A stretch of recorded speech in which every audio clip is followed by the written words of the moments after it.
And we're live! And welcome to another edition of Botha Rants, the show where we go through all the latest LGBTQ and political news at a canter. My name is Sophia Botha, your host, and I'm joined today as a co-host, OZMA, back from her tour of duty on the Jewish space laser, protecting all us Jews from those nasty anti-Semitic Gentiles. How's things, OZMA? Sorry, what was the question? Look, I've had so little sleep. I've been a mess. Oh, and I was asking. I'm on 3 hours of sleep. It's just no, my problems. Yeah, I know. Maintain the tour of duty on the Jewish space laser. Is hard. Well, I had to take the tour of duty overnight, so that didn't help. It was just like a bad scheduling thing that I couldn't really do anything about. Yeah. Anyways, enough of that. I've got some parish notices. OZMA will be joining me tomorrow. We will have a bumper LGBTQ edition featuring one of the most transphobic videos I have ever seen. Believe me. Even I haven't seen it yet, and a part of me just wants to react to it to some degree live, not seeing it, because and typically because it's a bunch of conservatives debating LGBTQ issues, and as well as the typical homophobia, transphobia you'd expect, there's also anti-Semitic dog whistles as well. Also, on Wednesday I'll be joined by my other half. We're going to be talking about, amongst other things, MasterChef. Yes, because I fucking hate it. I will say I do apologize, because the first thought that came into my brain was Kevin Logan for he said your other half. I was like, no, that's not what you mean. Well, talking of Kevin, I might be on his stream on Thursday, and I'm also due to be chatting with Jane Fay on this stream on Thursday as well. Busy week ahead. So let's get on with it. Okay, to explain to people outside the UK about this. So Sarah Everard was murdered, and a policeman has been charged with her murder. And this policeman had previously been flagged for inappropriate behaviour. He got caught flashing at some women or something or other. So, essentially, this has had people protesting and other stuff. I am a little wary to describe it as the British equivalent to George Floyd, but it is along those lines. This has obviously thrown up a lot of questions about violence towards women. One statistic is that a woman is killed every 3 days in this country due to domestic abuse. Yeah, and domestic abuse, at the very least here in America, domestic abuse and police officers go hand in hand. Now, I'm sure some of the people have seen some of the news reports over the weekend about what has been going on. But I thought we'd start with this this article, which kind of basically explain for the BBC. It's quite a decent article about how things have come to the fore due to the Sarah Everard's murder. Okay. Right. Missing. Please help our dear friend Sarah Everard. Read the posters that went up on South London streets and local media forums in the days after the 33-year-old disappeared on her walk home in early March. It was concerning, but such appeals are not exactly a rare sight, and hope was that she would soon turn up safe and sound. But in the days that followed, as police put out CCTV image, CCTV is like security camera. Yeah, they have them all over Britain. Yeah. I've seen British TV shows and American movies that try to explain CCTV. Yeah. A CCTV image of Sarah and gave details of her last known movements. Concern grew to alarm, then dread, then fear, shock and sadness. Susan Everard's journey from Clapham Common to Brixton had taken her through some of the capital's most populated, brightly lit and well-walked parts. Hundreds of people, many of them young women, tread those pavements every day and consider the streets in and around them home. As the police investigation ramped up, local women were warned to be careful about venturing out alone. When a police officer was arrested and subsequently charged with Sarah's murder, the head of the Metropolitan Police, Carissa Dick, yes, that's right, we do have people named Carissa Dick in this country. And Dick makes sense for a police officer. Acknowledged that women in London and beyond will be worried and may well be feeling scared, although she said for a woman to be abducted off the street was an incredibly rare event. But the case had touched a nerve, particularly as walking is one of the few activities to have been allowed during Britain's coronavirus lockdown. I really wish they would refer to it as COVID-19. Women across the country took to social media to discuss their own experiences of walking the streets and the lengths they went to feel safe. This is a link to some of those stories. Helena Wadia was one of those. She told BBC Radio 5 Live she wanted to highlight some how common it was for women to feel unsafe.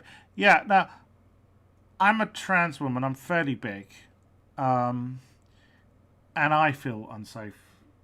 Walking the streets at night. Okay. Yeah, I probably would feel unsafe. Well, no, I know I feel unsafe Well, walking yeah, the obviously, streets at night. you live in the United States where an awful lot of crazy people have easy access to firearms and other weapons. I mean, that's true. The first time I was catcalled, I think I was 12 years old. Yeah, you see, this is there was a guy I used to know called Phil, right? And he would sit in the local shopping mall, right? And when girls went past, he would go, And it was like, you just see women as a piece of meat. And do you really think that, they really want you to go, do that to them? Yeah? Some men just don't have any grasp of how their behaviour is threatening towards women. And even when they're polite, they don't realise. I mean, there was that Chris Rock routine. The reason women don't want to have sex at night is because they get dick all day. Can I open the door for you? Do you want some dick? Can I get that for you? Do you want some dick? And this is it.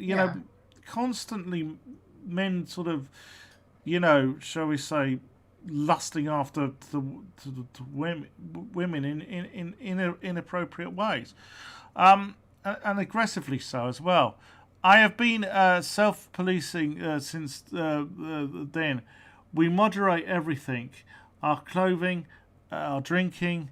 We get taxis where maybe we can't afford where maybe we can't afford it.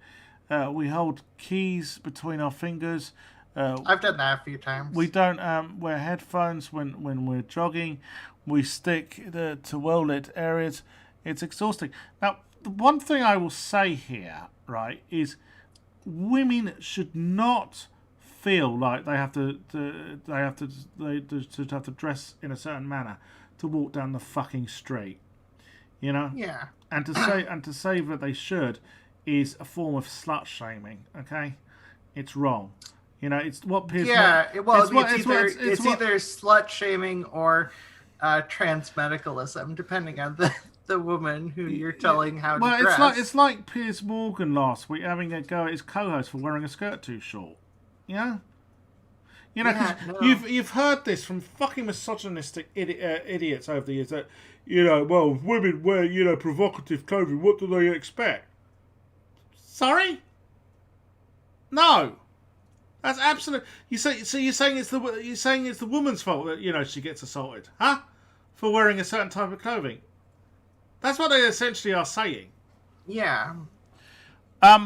One tweet asking women if they have ever faked phone calls. I've done that. Changed routes, done that. Or even run in fear after feeling threatened by men in public spaces was liked more than 120,000 times. Anne Burley is. I mean, the only other thing is I could go live. I could end this stream and go live again.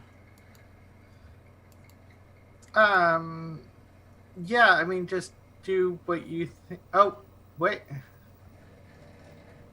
Oh, it's back. Right. Okay.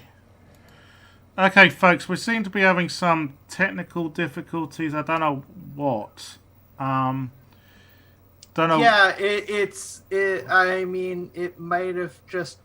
It could be like a million different things, but it seems to just be in a weird uploading blip, or maybe YouTube is just being slow in accepting uploads from smaller creators at the moment for some reason. I don't know. Anyways, it could be a million things. All right, we'll keep an eye on it for me. Okay, so basically, I was about to play this video. On International Women's Day every year, British MP Jess Phillips reads out the names of all the women and girls killed over the previous 12 months, where a man has been convicted or charged as the main perpetrator. Well, let's play it. In this place, we count what we care about. We count the Hold vaccines. on. I can't hear that. Ah, Christ. I know why. I forgot to press the button, didn't I?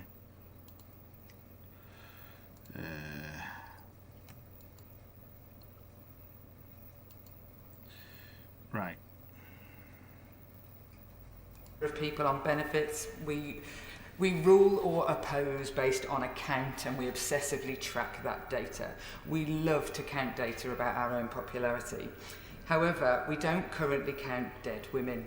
No government study is done into the patterns every year of the data of victims of domestic abuse who are killed, die by suicide, or die suddenly.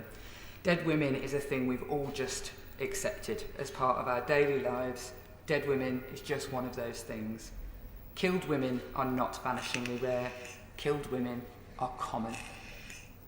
Dead women do count, and thanks to the brilliant work of Karen Ingala Smith and the Counting Dead Women Project, and the academics and charities working on the femicide census, these women's lives and the scale of male violence against women can be known.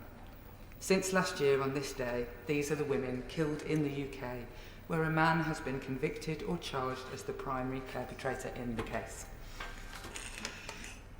Vanita Knoll, Tracy Kidd, Nellie Mustafa, Zahida B, Josephine K, Shadika Mohsin Patel, Maureen Kidd, Wendy Morse, Nagiba Alariki, Elsie Smith, Kelly Stewart, Gwendolyn Bound, Ruth Williams, Victoria Woodall, Kelly Fitzgibbons, killed alongside her 2 daughters, Caroline Walker, Katie Walker, Zubaydah Salangi, Betty Dobbin, Sonia Calvi, Marianne Ishmael, Daniela Espirito Santo, Ruth Brown, Denise Keane Barnett Simmons, Jadwiga Sigjelski, Emma Jane McPartland,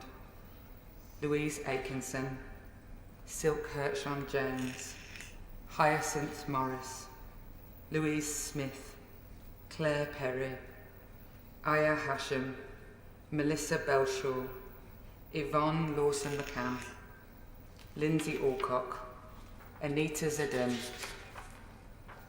Nicoletta Zadun, Mandy Houghton, Amy Leanne Stringfellow, Bieber Henry, Nicole Smallman, Dawn Bennett, Gemma Marjoram, Carolina Zia Vincian, Rosemary Hill, Jackie Hoadley, Cole May Loy, Kerry Woolley, Shelley Clark, Bernadette Walker, Stella Frew, Dawn Fletcher, Deborah Jones, Patricia Wybeck, Teresia Gordon, Esther Egbon, Suzanne Baird, Belvinda Gahir, Linda Cooper, Lorraine Cox, Suzanne Winnister, Maria Howarth, Abida Karim, Saman Mir Sanchavi, Vayan Mangrio,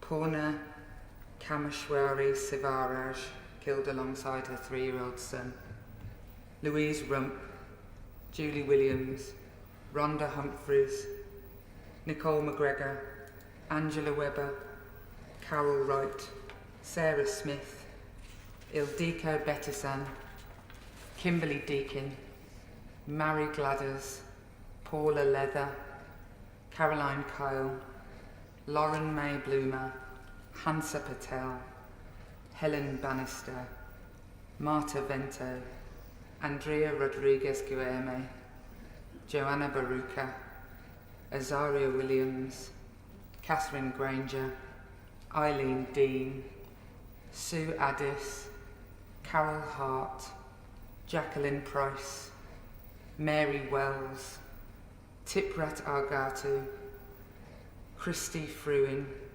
Sawad Belaha, Anne Turner, Nataya Elliott Cleverly, Rosemary Tinton, Ranjit Gill, Helen Joy, Emma Robertson, Nicole Anderson, Linda Maggs, Carol Smith, Sophie Moss, Christina Rowe, Suzanne Hanaby, Michelle Lizanek, Vyaslora Mesjuazga, Judith Rayard, Anna Oskiankova, Tina Eyre, Katie Simpson, Benelin Burke and her 2-year-old daughter, Samantha Heap, Geeta Goyal, Imogen Buyazjuk, Beijing Zhu.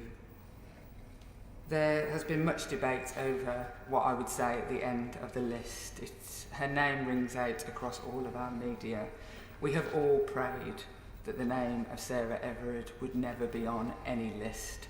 Let's pray every day and work every day to make sure nobody's name ends up on this list again.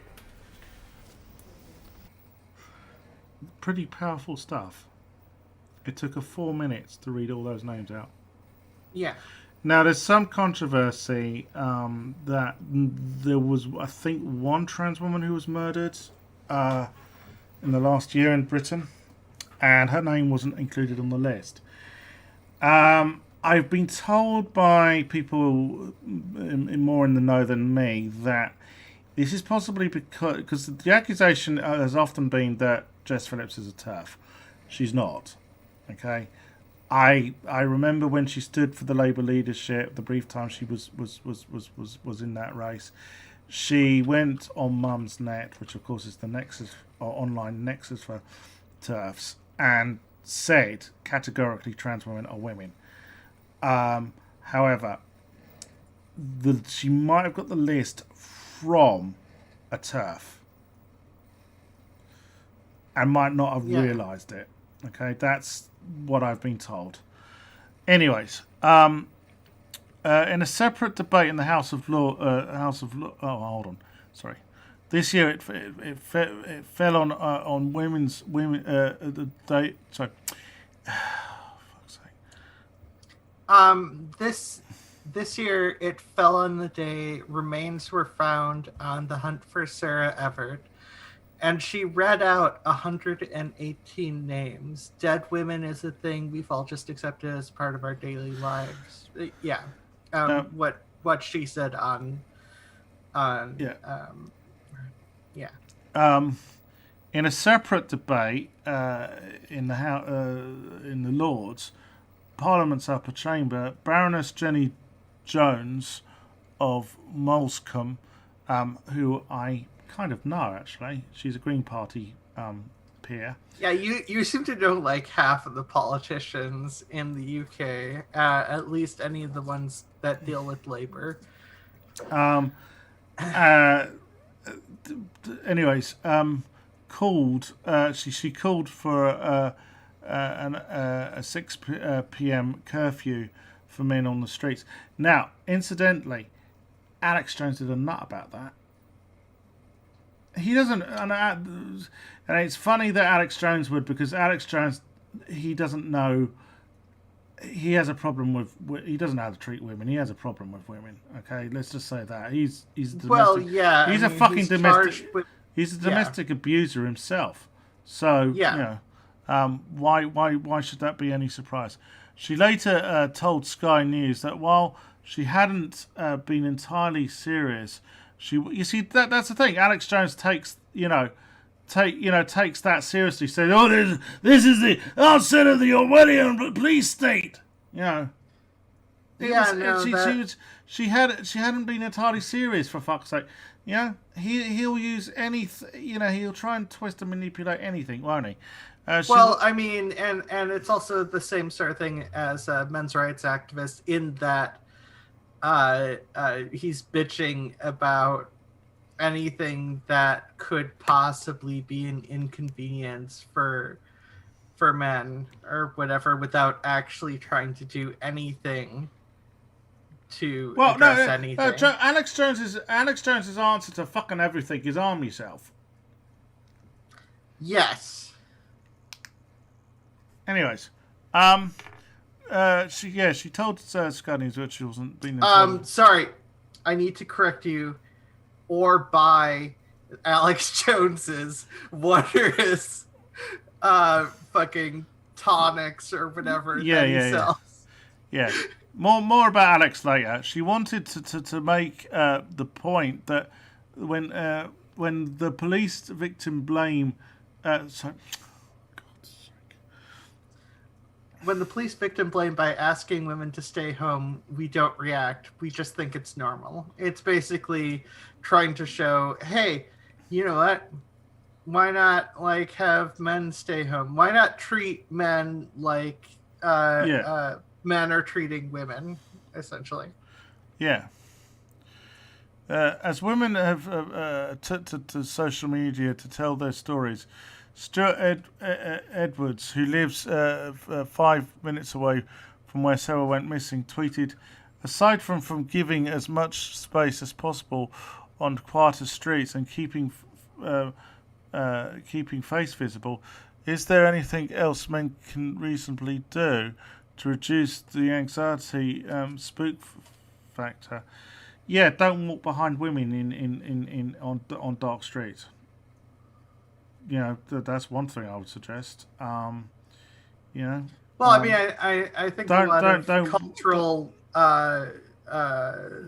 misogyny that's been drilled into men probably needs to be addressed, as it oftentimes deals with objectifying women and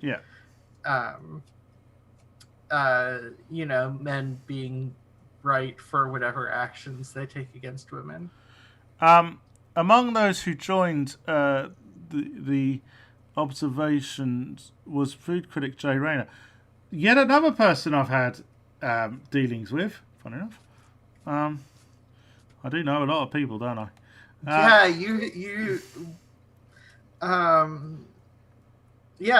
And you've had like some of those people that you know on your show. Like the woman who was kicked out of labor.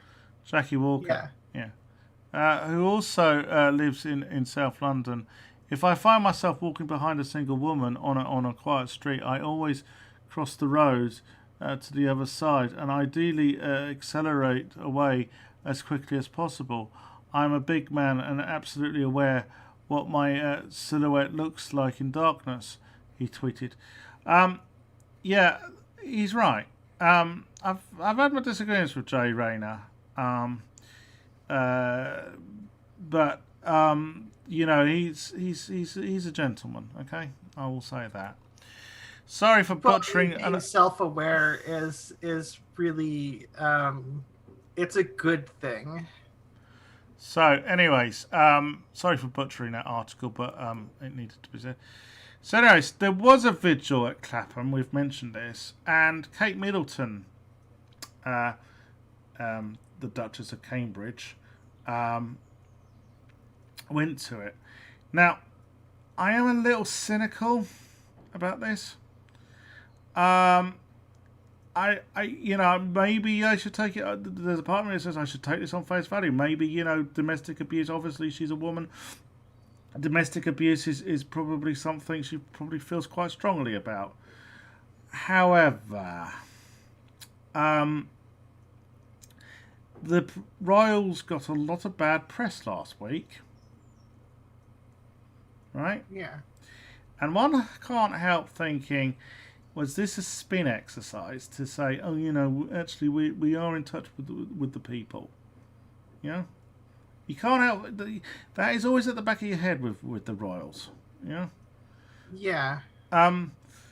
Also, well, I mean, we know we can never be royals.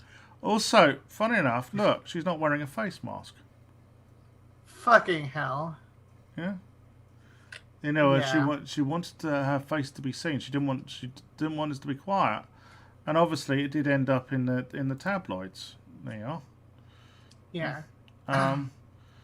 Now, I obviously, you know, I do accept that, you know, some royal turning up to some you know, vigils such as this, right? does shine a spotlight on this issue. Yeah. So, you know, I accept it. As I said, I've got mixed feelings about Kate Middleton's appearance. Now, this is what happened later.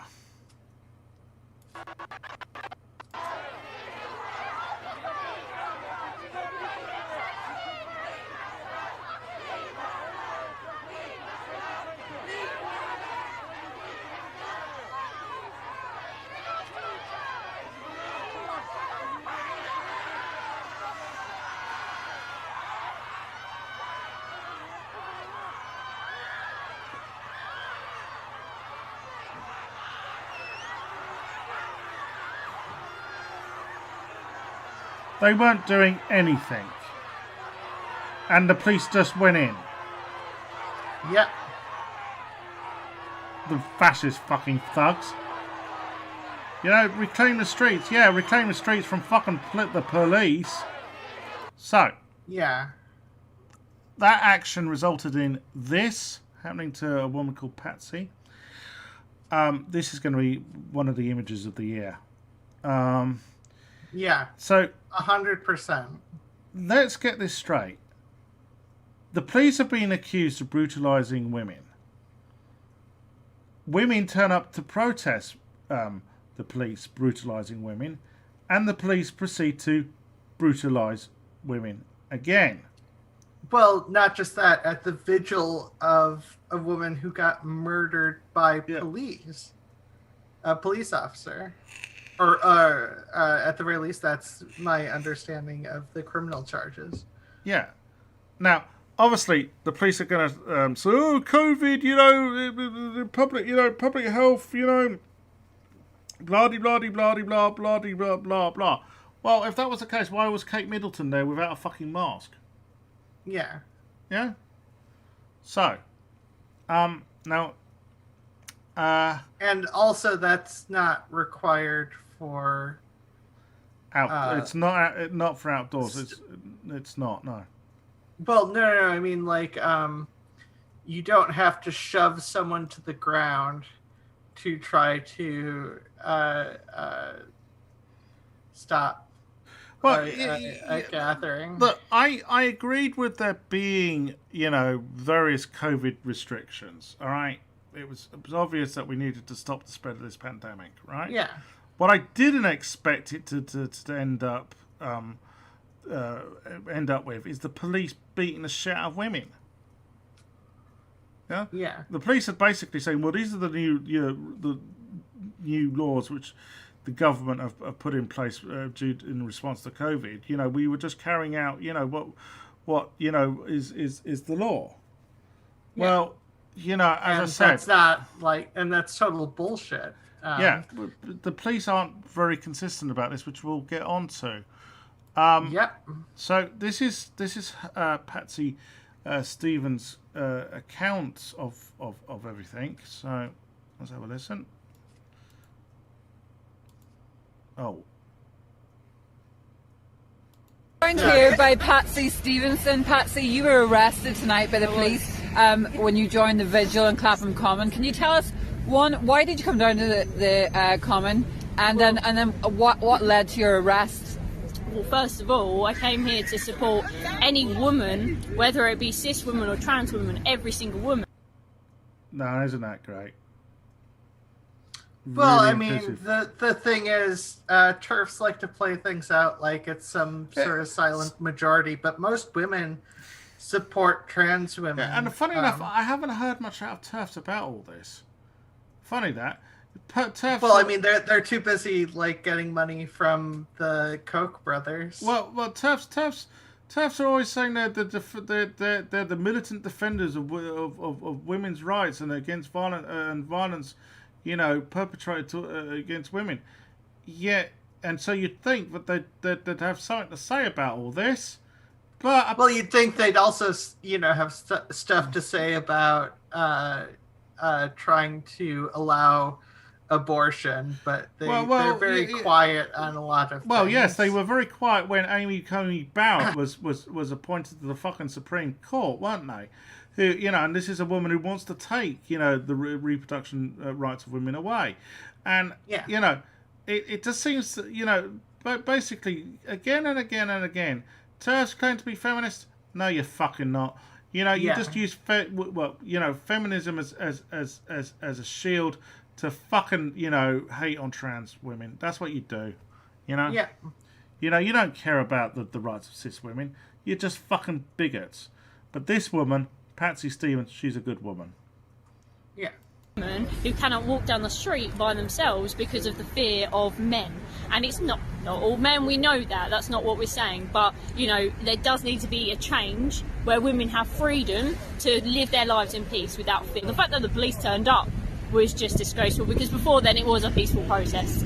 I was arrested by police for standing there. I wasn't doing anything.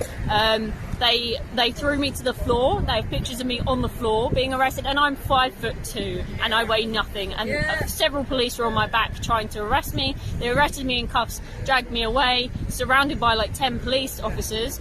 And when I got in the van, they said, "We just need your name and your address, and then we'll let you go with a fine." So I don't see the point of the arrest, to be honest. I don't know what that was for. No, well, that's just the police, basically being authoritarian bastards. You know, it's we're in charge. You know, lick our boots.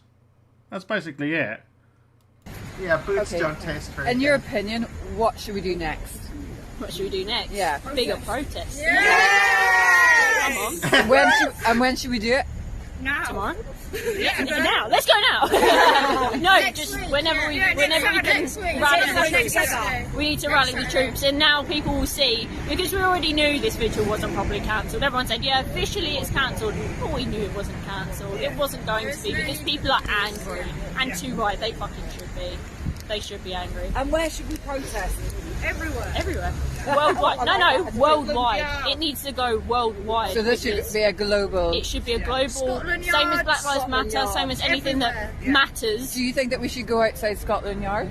Yeah, everywhere. Every county, Absolutely everywhere. everywhere. What impact do you think it has on women seeing that many police getting heavy-handed unnecessarily with a bunch of women at a vigil for a woman who was murdered? I think it's disgusting, but I think it's showing women that we can fight against them, and it's just going to push us more. So it's up to them, really. Do you know what I mean? And I even spoke to some of the female police officers, and I said like.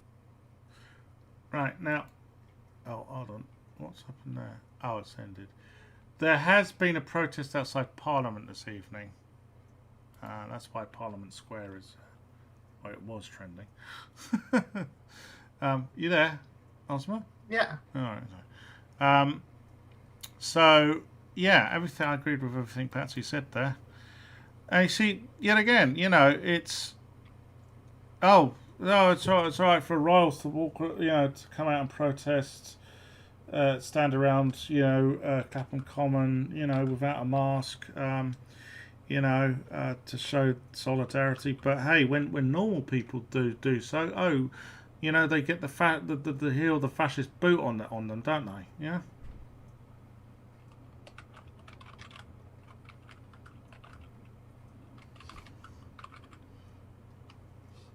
What's going on?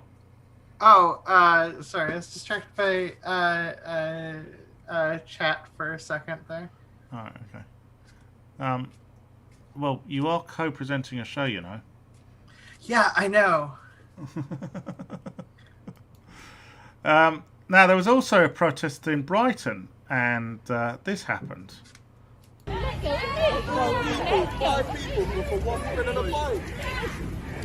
Yeah, the police were breaking this one up as well.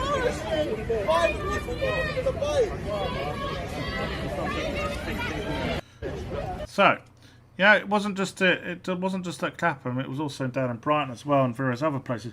There have been some protests outside Scotland Yard since all this happened, by the way. And obviously, there's been a huge political fallout. Because people shouldn't just be arrested at protests that are trying to send an important message. Well, anyways, so the police are telling us, we had to break it up because of COVID. Right. Well, this is from last April, right? The first lockdown, okay? And the police came out, the clap for carers thing, yeah, because claps really are going to provide food and shelter and good pay for key workers, isn't it? Not. Yeah. Anyways, basically that's Clarissa Dick, whatever now, and they were criticised for basically, well, as you can see, they're all huddled. Yeah, they're not wearing masks. And they're all huddled together. They're all huddled together. This is the police, right? And yet they say, oh, people, not more than, various number of people can meet, blah, blah, blah, blah, blah. Yet they're doing it themselves. But this isn't the only time, okay? And I know people say, well, that was last April. Well, okay, you want something more recent? All right. Here's a bunch of Rangers supporters celebrating the fact that they won the Scottish League last weekend. Yeah, I was not a happy bunny because, well, I'm a Celtic supporter. And anyone who will know anything about Rangers and Celtic, yeah, I mean, you support the correct team, which is the I support the team who supporters don't do Nazi fucking salutes on the fucking terrorists. I'm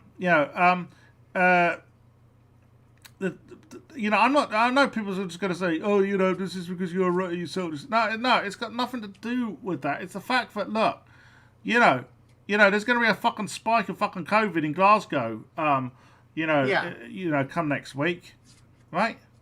And but where were the police? Well, this is how they police them. Yeah, not throwing them down to the ground, throwing them on the ground, are they? Beating the shit out of them. Oh, of course, most of these people, of course, are blokes. Probably, some of them fascist thugs. Who will fight back. Yeah. Well, I mean, the police like fascists. Well, that's the other thing. Yeah. I mean, the police and fucking Ranger supporters are both two pods of the same fucking fascist. Sorry, two peas of the same fascist fucking pod.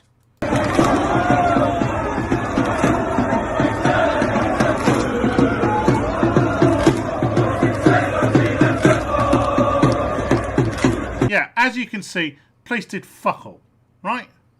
Yeah.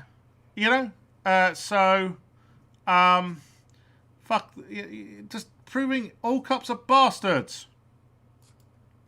Yeah. And here's another example, right? Met officers danced with Extinction Rebellion and took the knee to BLM. Yet peacefully protesting women wearing masks get the rough stuff. Yeah. It's sheer fucking hypocrisy, even though Harry Cole's a bit of a dipshit. I agree with him there, though. So yeah, basically the police are being a hypocrites about this whole had to break it out because of COVID. So there is pressure on Clarissa Dick.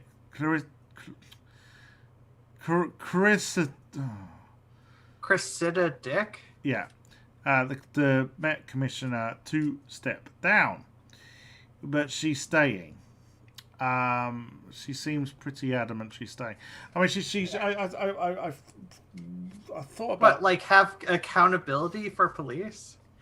Well, I think the thing is, she did give a press conference where she sort of said, "Oh, I understand why they came together, but we felt that bloody, and if she said if it was a lawful fucking vigil, I would have been there as well." Yeah, right. I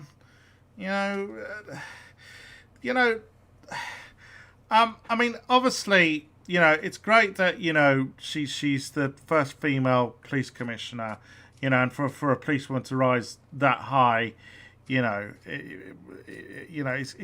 not a bad thing, right? Not, I think that is a positive, but she does seem to be a bit of one of the boys, and the police generally. One of the reasons I did not like the police is that they are class traitors. And I know some people say, "What do I mean by that?" Well, a lot of police don't come from the ruling classes. Okay. Yeah. They're and yet they are the ones who protect the ruling classes, right? They protect the property, of the wealthy, and basically when when the peasants get a bit out of order. The police are sent in to deal with them. That's basically it. That's how it is in this country. Yeah. And of course, the other element of all this is that this protest was basically protesting the police being bastards towards women, and of course the police can't be having that. I mean, we saw that in the United States. Yeah. All summer long. So, I mean, protests are still going on. They're just not getting significant news coverage because the police are still bastards. Black lives still matter. And the fact that, apparently in the United States, police officers can shove an old man to the ground, giving him a severe concussion and not get charged for even assault. They're just like the judge ruled, there's not enough proof. There's a fucking video of it happening that I've seen it. It's very clear that this happened. It's not controversial. Yeah. So, and as I said, the police are just the same here in that they'll circle the wagons, protecting themselves. And we've seen this time and time again. I mean, you probably don't know about the Hillsborough disaster, but it was caused by, shall we say, some dodgy policing. And, the Thatcher government covered for them. Now, some of the truth has come out now, and some of the police who were involved there have been prosecutions against them, right? But it took decades to get that done, right? Yeah, and here the worst you can get for the worst most police officers get for murder is getting fired. Well, yeah, That's the worst. Oftentimes it's just, or worst for them. Oftentimes it's just a slap on the wrist. So this is what Boris has had to say about it all. The fundamental issue that we have to address as a country and as a society, as a government, is that women must feel, and people must feel, but women in particular must feel that when they make serious complaints about violence, about assault, that they are properly heard and properly addressed. And we're going to make sure that happens. Do you have full confidence in the trust they do? Yes, I do. And what she's asked is, as I say, that we look at what happened on Saturday night. The police do have a very, very difficult job, but there's no question that the scenes that we saw were very distressing. And so it is right that Tom Windsor, the Inspector of Constabulary, should do a full report. Oh, here we fucking go again. He's going to do... The Tories and their fucking reviews, right? It's just a way of kicking stuff into the long fucking grass. I'll tell you, when the Tories shelved self-ID for trans people last year, right? Basically the next day, or it was the next week, they announced another review into how to help trans people. Yeah. Which will just fucking result in the same fucking conclusions as the last one. It's just a means of kicking it into the grass. And as for violence towards women, Boris might know something about that, as in a very hands-on way. Yeah, I remember this. This is when he was standing as the Tory party leader for the Tory party leadership, and I remember, yeah, neighbours called the police round because they could hear banging and shouting going on next door, and I remember the Tory response. Some of the Tory response to this was, "Oh, this was a put-up job by the left," blah de blah de blah. This was fake news. Shock that the Tories would basically watch the Conservatives here in America and take notes. Yeah. So, do I trust Boris Johnson to take action against violence against women? Well, well, if that action is to be violent against women, I was about to say that. Him. Yeah. Sorry. As to combating, violence against women, no. I mean, the other thing is that the Tories are saying, "Oh yes, this is a serious issue." Bloody, bloody, bloody. Who are the ones been cutting funding towards the refugees for I can't speak today, for domestic abuse victims? Is it the Tories? Yeah, it would be, wouldn't it? They've been doing so over the last 10 fucking years, and now they're saying, "Oh yes, we realise this is important," but fuck off. You only care because if there's votes in it for you. Yes, and of course we reached my favourite part of the show, which is shit on Starmer. Right. Starmer. Yeah, right. Now, this is what Keir Starmer said in response to Sarah Everard. Tonight I will light a candle for Sarah Everard. Yes, good photo op for you there.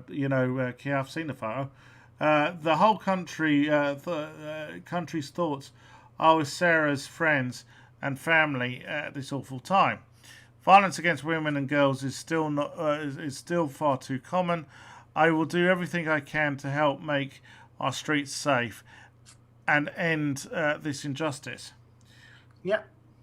Well, here's my response. Now, you probably don't know about the Charles Jimenez case, so I'll explain it to you in a minute. But I pointed out I will do anything I can to help make our streets safe and end this injustice. Well, you didn't think about that with Charles Jimenez. Charles Jimenez was a Brazilian electrician who was shot by the police, mistaking him for a terrorist. Right? And oh God! Now, the way it went was that the then director of public prosecutions, which is similar to a DA, said they weren't going to press charges against the police who shot this guy. All right. Of course not. Anyways, there then was an inquest which returned an open verdict, which meant that the family could ask for the DPP to then look into prosecuting the police. By that point, the director of the DPP was a certain Keir Starmer, and he refused to. Yeah, of course he did. Yeah, and so this is why I take to the airways, even if I can't speak sometimes, to remind people of this sort of stuff, because I somehow think it gets lost in. Well, I mean, to some degree, people can't. There's a lot of information people can't always keep track of it all, and that's why it's important to actually verify things when it comes to strong positions. Yeah. So Owen Jones, who was someone I've met in my time, good bloke. He's usually very calm, very polite, but this is what he tweeted Saturday. Hey Labour, why don't you stop being completely and utterly useless and say something about the fucking horrific scenes at Clapham Common. Good point, Owen. Yeah, very good point. Wait, are you suggesting that the Labour should actually oppose decisions made by Tories? What are you saying? Labour should act like they're an opposition party? Yeah. I know. Like Labour should. Yeah, I mean, they are the official opposition. Maybe they should do some opposition. Yeah. I mean, the thing is, as I tweeted today, if I was a Tory strategist, I would have invented fucking Keir Starmer, because he does nothing to fucking oppose the fucking Tories. Almost nothing. Well, he did say that one thing once. Well, he did. He did last week. He took a stand in calling for making conversion therapy illegal.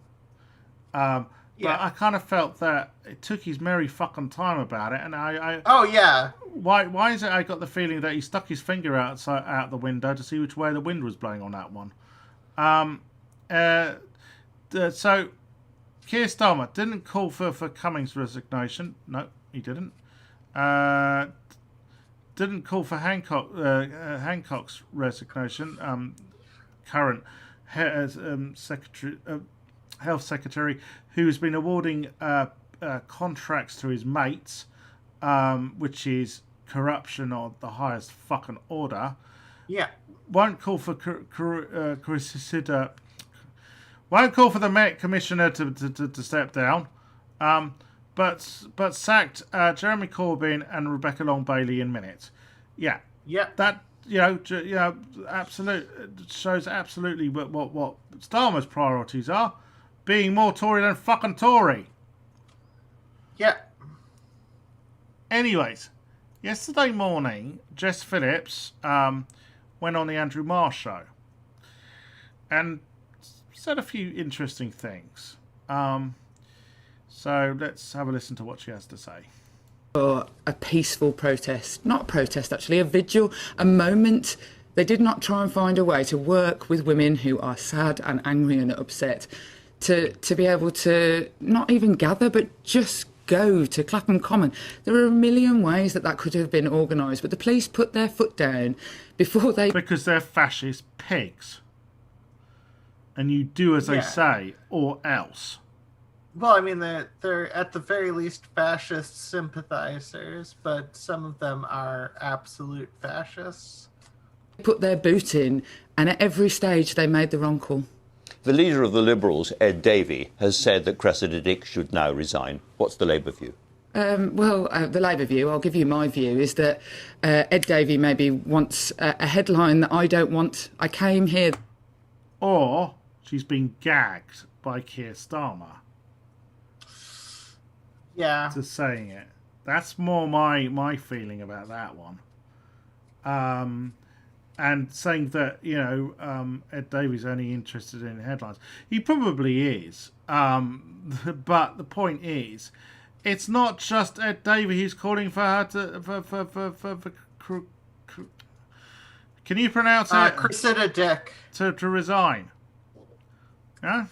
And not just that, it's one of those things where even if one aspect of it is press coverage, speaking out has an impact, and for the Labour Party not to even speak out, it just makes it feel like they're not fighting for any of the people that they should be. This morning to talk about violence against women and girls, about the names of all of those women, as well as Sarah Everard, and I'm ending up talking about Cressida Dick. The reality is that I don't think that the police over the past few years have done enough to increase charging in domestic abuse, have done enough to increase charging in rape. Well, then someone should resign. Someone should take the buck, right? And that would that it's accountability. That's how accountability works. If you do bad enough, generally at some point. No, I'm not just saying it's I'm not just saying it's that should be the head of the police, but I also think maybe the head of the public prosecutions should possibly also step down. If they're not prosecuting men who abuse and kill women, you hear stuff about that most rape trials collapse and stuff, and that sends out a signal to a lot of men that they can get away with it, Rape, both are reducing. This is not the day for me to say whether she should go and give a headline to... Yes, it is the fucking day you should say it, Jess. Yeah. Sorry, hon. Legit is the exact day that you should say it. The whole point of taking a stand is to just actually fucking take a stand, not look back at whichever side won and then say your opinions or say, oh, the Labour Party should have done this or shouldn't have done this. No, you are here right now. Yeah. Cressida Dick when Sarah Everard is the name that should ring out. All right. One of the arguments that people in the police might be using is that actually the police have to make decisions which are properly the area for politicians, that under the COVID regulations, individual police forces are left to make policy themselves at the last minute. Yeah, do you think that, in retrospect, nodding through or barely without debate all those new COVID laws was the wrong thing to do? Look, the reality is we are in an absolutely unprecedented and difficult time, and I think that the police have had a terrible job throughout this process of being able to properly understand. And I'll be honest. I'll give the police some leeway, but I won't. I will also have to criticise them. So, it's not like I won't look. If the police, right, if you get burgled, right, fine, call the police, right, and if they catch the fucker who burgled you, good job, well done, okay, but arresting people for buying fucking Easter eggs because they're not on some approved list of goods, necessary goods or whatever it is really fucking stupid. And it just, it's just the police basically being jumped up fucking Hitlers, right? But I will say this, right?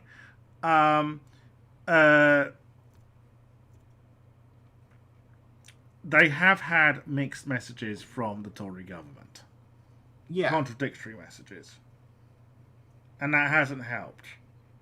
So... Yeah, well, I mean, the problem with a lot of the police is that they don't actually have a specialized job. It's just a lot of times, they're just like, we need someone, let's call the police. And then the police are only trained for, violent situations. So, well, I mean, at least that's the case here in America. Well, I don't know as much in Britain. The case in America, I mean, I have heard stories, and they have been in the news that, there was the one that comes to mind is some parent called the police as partly as a joke on her kid because they wouldn't eat their greens. And what did the police do?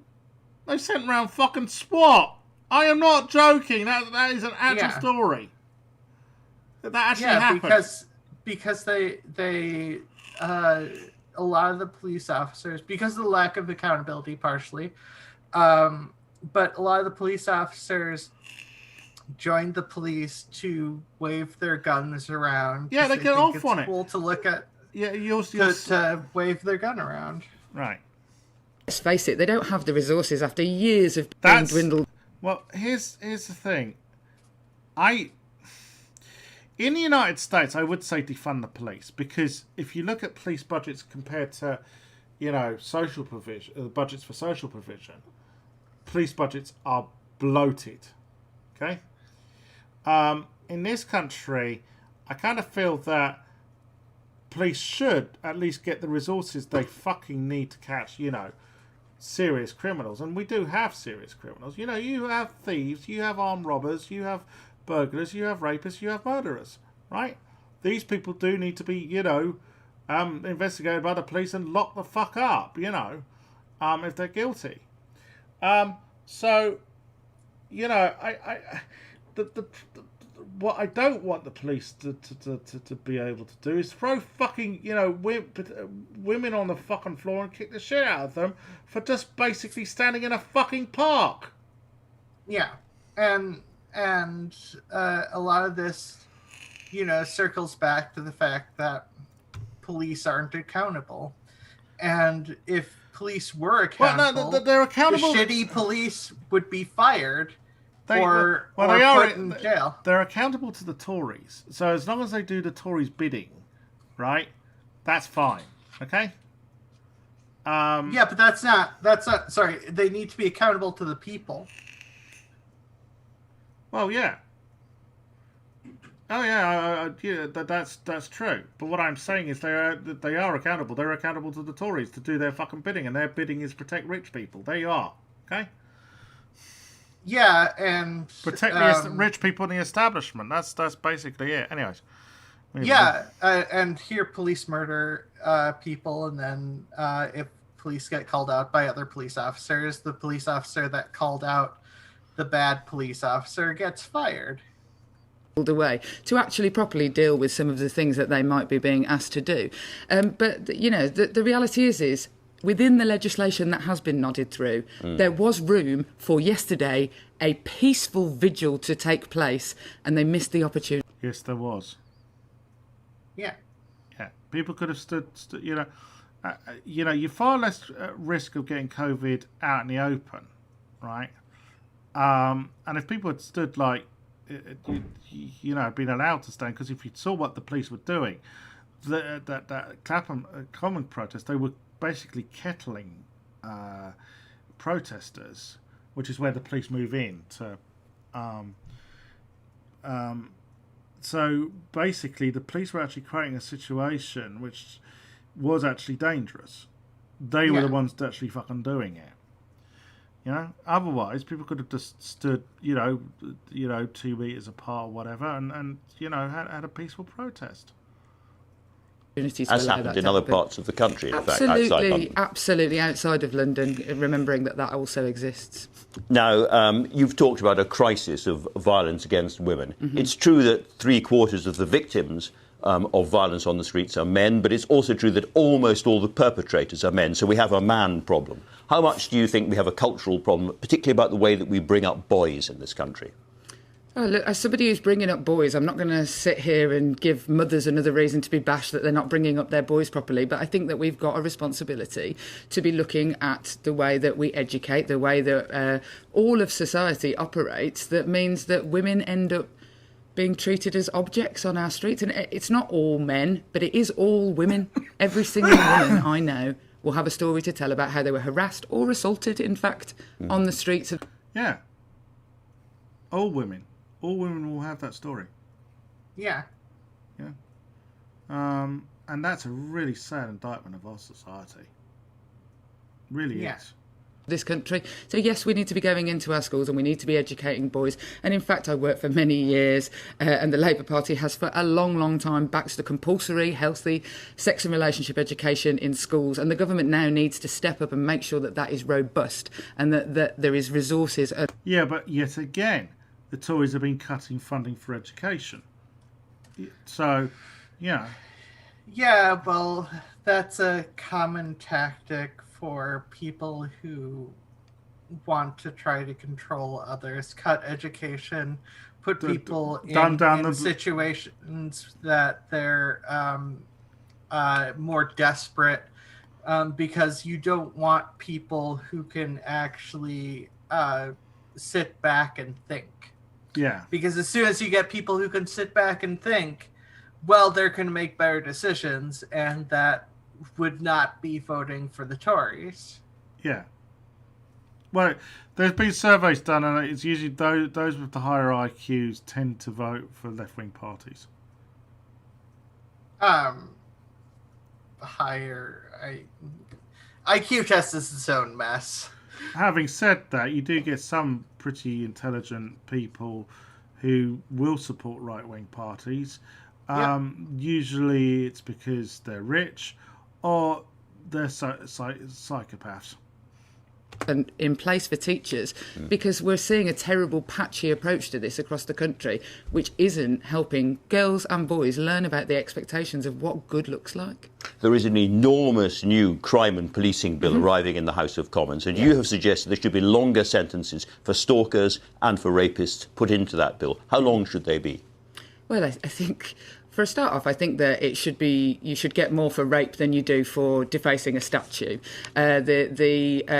Just to remind people, in America, we have a similar law as you do now, 10 years for vandalising a statue or a monument in this country.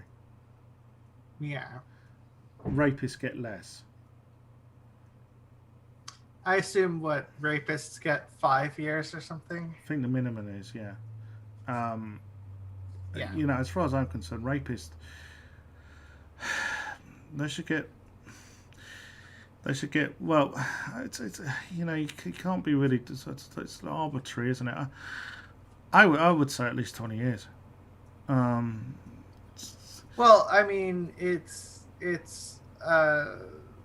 It's I wouldn't say. I wouldn't. I'm tempted to say life. Because I do think rape is just as bad as murder. Sure, you don't kill the person you rape can live on, but they will live on sometimes absolutely scarred. You know, for life. Yeah, well, I mean, I can understand the reasoning for treating rape like whatever the worst case assault.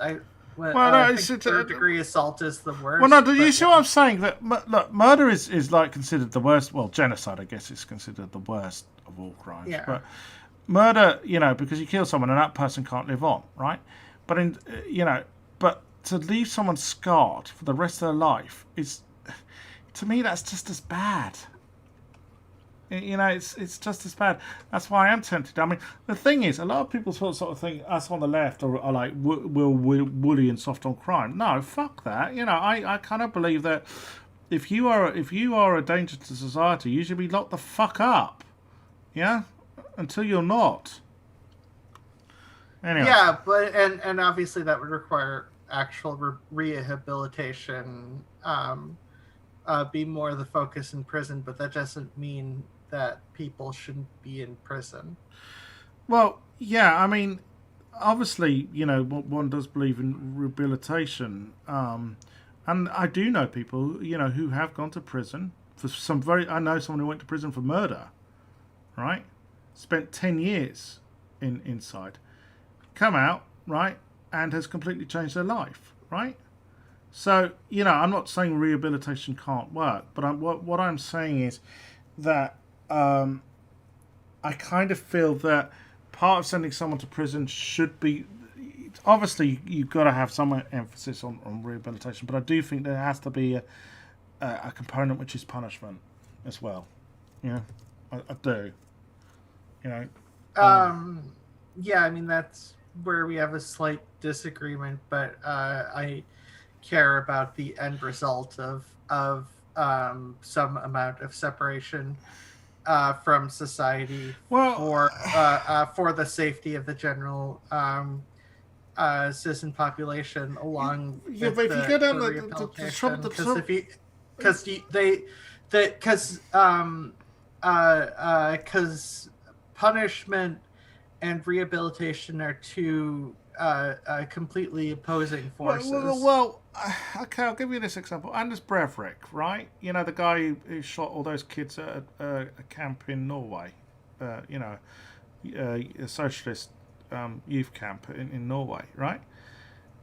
Do you know the maximum sentence he'll serve?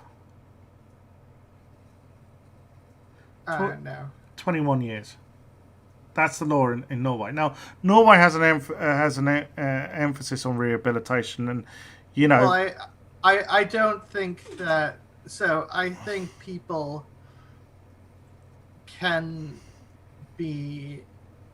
Some people may be difficult or close to impossible to rehabilitate. So I have no problem with there being life sentences, even if the focus is rehabilitation. If they never rehabilitate, then if they shouldn't be let out. But if they do rehabilitate and you know, can you know, help explain where they went wrong in society and all this stuff, it's just No, what I'm trying to say is someone like Anders Breivik should never be released from prison. Okay, never. Okay, because it's obvious to me he would never be rehabilitated. I'm not saying that people can't be. Please don't think I am. Right? Because I do believe that people can be rehabilitated. I do believe people can change. But what I am saying is, right, that I kind of feel that a lot of people who go to prison really need to learn, right, the damage they have done, right? And getting that message through, I feel, isn't always easy, right? Yeah, no, I totally agree with that. And like I said, I'm fine with people if I care about it a little bit more on a case by case basis. But if someone is not being rehabilitated, they should be allowed to. They should be stuck in prison until they're rehabilitated, which could be life. When it comes to murder, they could never be rehabilitated potentially. Yeah, I'm not. It should be a case by case basis. Don't get me wrong, right? I kind of feel that, for instance, in this country, like there's a 2-year mandatory sentence if you get caught carrying a knife, right? And that's absurd. And I've often thought, well, if you're carrying a knife because you feel frightened, you know, say just what we've been talking about. You know, if you're a woman who has faced abuse, right? Well, no, I would consider that mitigating fucking circumstances, okay? Right? And I can't remember. I know there was. Well, for one thing, I have a knife, and I can't remember the circumstance. I know maybe it was with relation to some crimes that were nearby enough, but you know, I carried around a knife a bit while that was happening because, I mean, to be fair, I also care about learning self-defense related stuff is helpful for mitigating some of that fear, but yeah. Look, I don't want people to think that I think that every criminal should be thrown in jail and the key thrown away or whatever. I don't think that. But and I don't want it to come across like I believe that every prisoner can necessarily be rehabilitated. I just think there should be checks and balances. So I'd agree. If it does happen, I think generally we're in agreement. Yeah, I think we might just be in agreement. I just wouldn't. I just wouldn't. So maybe it's because I'm in America, the prison population planet Well, yes. The prison place in the world. Most prisoners, and the focus has always been, has largely been punishment. So, solitary confinement, which shouldn't be a thing for prisoners, is a thing, and getting your rights stripped from you because you're committed a crime, or at the very least got convicted of committing a crime, regardless of whether you did it or not.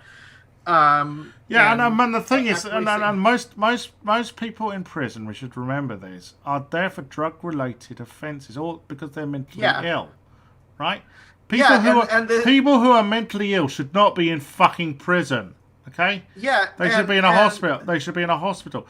And as for drug offences, well, most drugs should be fucking legalised, and we shouldn't have shouldn't be throwing people in prison for basically selling and consuming fucking, plant material.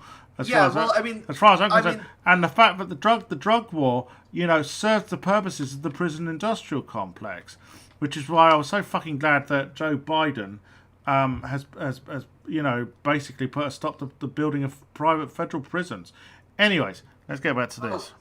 Yeah, I was just gonna say one quick last thing. That's why I was just saying that's probably why I was I was thinking of punishment more in that sense, and you were likely thinking about it in a lighter sense or whatever. No, I'm thinking that if you rape a woman, right, and there's no doubt about it, right, you should spend a lot of time in prison, okay, right, because as far as I'm concerned, and you should learn, what you've done is extremely wrong, and that you're not gonna, Yeah, but yeah. I just mean like you shouldn't be the whatever. Let's just go on. Explanatory notes of the bill don't mention women once, but they do mention statues. You currently can get more for fly tipping than you can get for stalking. So I think that in the case of stalking, I think that it needs to be doubled, the sentences. In the case of rape, the minimum sentence is 5 years. And as a woman who sits sometimes... Okay, the thing about stalking, right, is a lot of the people who stalk are mentally ill, right? So shouldn't they go to hospital? Well, I mean that's or some part of psychiatrist, where that goes into rehabilitation when it comes to the focus of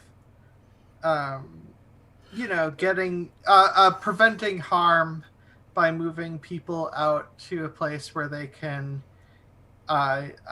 get taught what not to do and watches those sentences coming up on my Twitter feed or on my television screen. It doesn't ever seem like enough, so that should be extended by 2 years at least to a minimum sentence of 7 years for rape. You've also suggested that misogyny should be included as a hate crime. Yeah. Can you explain? The House of Lords are actually going to be debating this soon. So we'll find out who the misogynistic bigots are in opposition to it. Yeah. Yeah. Why? Because people like Cressida Dick and indeed Sarah Thornton, who was a senior police officer as well, both say the trouble is that the public are more interested in burglary and in other crimes, and you can't do everything, and bringing it in isn't helpful. Where I live, the public is genuinely more interested in bins than they are in domestic abuse. So if people in positions of power think that we should only ever follow exactly what every single household has their main priority in, the reality is hidden crimes like domestic violence, misogyny, it takes leadership. We need leaders to go out and say, do you know what, whilst it is important that we deal with burglary, nobody is saying that it isn't. I'm saying that we should deal with both. It takes leadership. Something we don't have at the moment. The reason misogyny should be a hate crime is that there was a man who stood for election in this country, and one of the things that he said whilst on political platforms was about whether he would or wouldn't rape me. If he'd insulted me as a disabled person, if he'd insulted me on the basis of my religion, I would be able to take action against that man. Do you know who she's referring to? No. You don't? I mean, Sargon. Oh. Fucking hell, yeah. Yes, Cole from Swindon, Sargon of Wankard. Yeah, that's... Yeah, that's no, that whole situation... Yes. That's who she's referring to. Except instead, I had to sit through weeks and weeks of people talking about whether I should or shouldn't be raped. Now, that's just me. Every single woman has experienced misogyny. Yeah, that's what Sargon does. Yeah. He's a despicable piece of shit. Yeah. Yeah, and really, why the fuck haven't YouTube banned him? I really would like to know.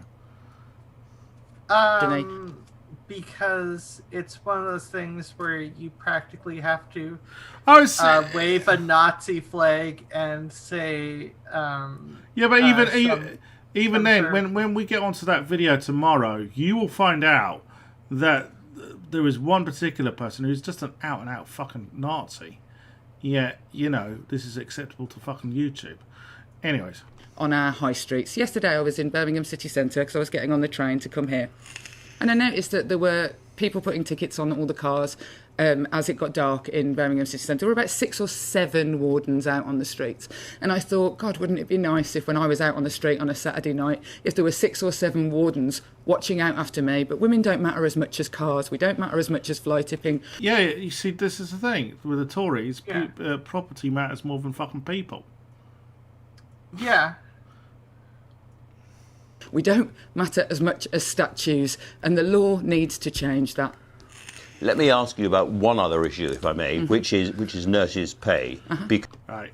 Okay, but that is a subject which I have covered before, but it's not relevant to the conversation. Right. So, amidst all of this, Parliament have been debating a new police bill today. If this bill becomes law, we are really down the slippery slope towards fascism. Yeah, no, the right to protest is something that needs to be fought for, it needs to be upheld, and it, as soon as you crack down on people being able to have a say at all, I agree. We knew that this was coming. Priti Patel has been extremely clear about what she thinks of Black Lives Matter. These protests were dreadful, she said last month. She's been clear about what she thinks of Extinction. Do you know who Extinction Rebellion are? No. They're environmentalist protesters. Okay. They do direct action. And she has described their protests as annoying. Hey, Priti Patel, you fascist cunt. That's what you call democracy. People protesting, okay? It's not, I mean, I don't agree with everything Extinction Rebellion do. But, you know, they have a right to protest. So, basically, to sum this up, they're going to put further restrictions on people getting permits for legitimate protests. One of these is whether these protests are going to be noisy. If you get 100,000 people in one place, do you think it's going to be quiet? Or are they all going to sit around in, silence? No, I don't fucking think so. In fact, I heard one Tory toff, right, yesterday say, oh, well, there have been disruptive protests outside Parliament. And basically, it was on Andrew Marshall, and Marsh said, well, isn't that the point? That, MPs should hear the shouts of protesters outside. Yeah, well, I mean, the whole point of protests is so that people can no longer ignore the issues that are at hand. You can't, if you're trying to prevent protests from being able to do the main point of protests, well, yeah, you are trying to essentially have your peaceful little fascist government. And I basically, she said, oh, some MPs have found it hard to get to Parliament due to these protests. Oh, I'm sorry. Their chauffeur-driven limo can't, drive them right up to the doors of Parliament, so that they don't have far the fucking walk. Oh, I'm so. Here's the smallest fucking violin in. Maybe if the MPs, saw that, have to see those protests, it will remind them that, there's opposition to the shit they do. Well, I mean, yeah, because they're not going to get that opposition from Keir Starmer. No. Now, the policing bill. Starmer was going to support it. I'm not joking. He was. Oh my God. However, he's done a U-turn. Okay, but still. Yeah. Protecting human rights and preventing anti-racism weren't enough reason to persuade Keir Starmer to oppose the Tories. But last night's scenes at Clapham Common had belatedly forced a U-turn. Keir Starmer has finally decided to oppose the Tories' attempt to criminalise political protest after still telling Labour MPs up to this morning that they had to abstain on Tuesday's vote. Right. Here's the thing, right? He's only done this because, yet again, he stuck his finger outside the window and seen the way the wind blows. And the wind is blowing against this police bill, right? He's only doing this because he's been forced to do it. Right? Yeah, and honestly, that's not someone who's fighting for you. That's someone that you have to twist their arm for them to even kind of sort of throw a weak punch for you. Yeah. But that's not just it with Starmer. It's this. I'm hearing that Keir Starmer, this was basically, he was going to whip to abstain on the bill that makes nomadic life of gypsies and travellers unlawful and allows the state police to prevent protests for annoyance. Right, yeah, okay, we've covered this. But the bit here, which I need to highlight, is the treatment of gypsies and travellers. Yeah. From successive governments, gypsies and travellers have had, grief, right? They were put into camps before the Jews. Yeah. The fact that, gypsies are a particularly if you think trans people are marginalised in society, gypsies are even further marginalised. Okay? Yeah, the Romani people have just been shit on over and over and over. Yeah. And let's just show you how the police like to treat gypsies and New Age travellers. This is from 1985. To explain the background, there used to be a free festival at Stonehenge, but the authorities and basically there was a lifestyle of like travellers who went from one festival to another. So they went from Glastonbury to wherever to this festival, Yeah. And basically the Tories, they weren't having it. They wanted everyone to conform. They didn't want like people living an alternative lifestyle, right? So they banned the Stonehenge free festival. But, travellers did turn up. And this is how the police treated them.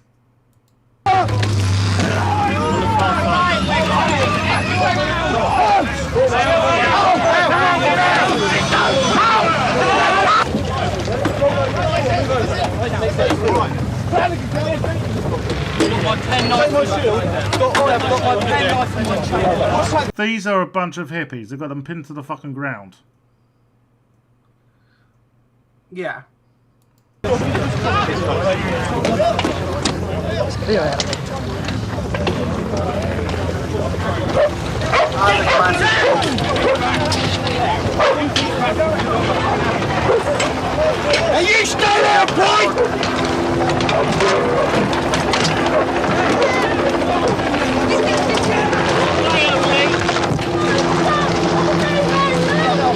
They're not doing anything. Yeah, the police arrive. They arrive in full fucking riot gear, roughing them up. Yeah.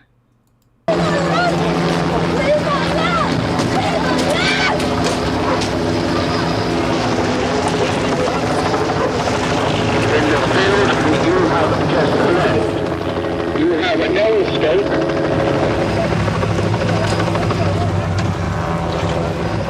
They just started attacking the bus. And they were hitting the window, the driver's window, with an iron spike about 4 foot long or so, half an inch wide. I thought it was a fencing stake to start with, but it wasn't. It was too big for that, more like a crowbar. And eventually it did go through, and the windscreen, which had been caving in, finally broke, and I went back and sort of went like that because of the glass flying over, and the spike came through the window, and it was definitely quite frightening.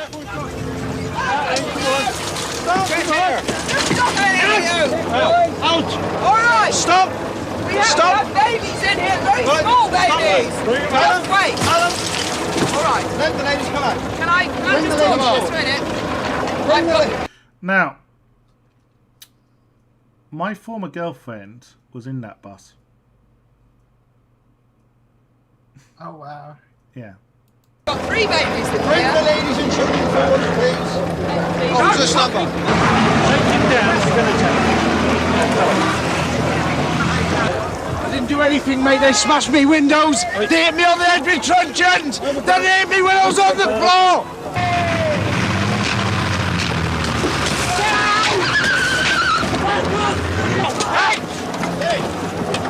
Get out! Open the door there! Oh, the police are having a whale of a time being fascists, aren't they? Yeah? Give them a helmet, give them a shield, give them a truncheon, and where they go? Let's beat up some fucking hippies. Yeah, and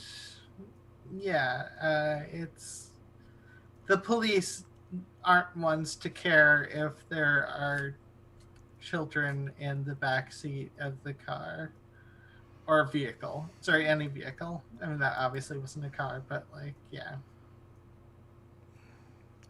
Now, here's there was an ITN news crew on site, and well, as you say, previously I do remember these pictures. I saw them on the news at the back then, but some of the stuff. But listen to what he has to say, and listen to the interview he gives afterwards.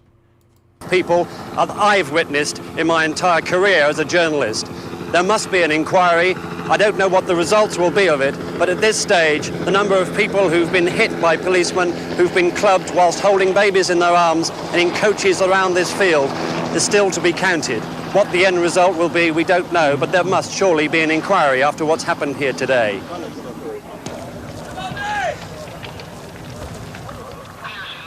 When I got back to ITN during the following week, and I went to the library to look at all of the rushes, most of what I thought we'd shot was no longer there, and from what I've seen of what ITN has provided since then, it disappeared, and particularly some of the nastier shots that were taken of the battle in the bean field of the woman being dragged out by her hair, whom I know was filmed.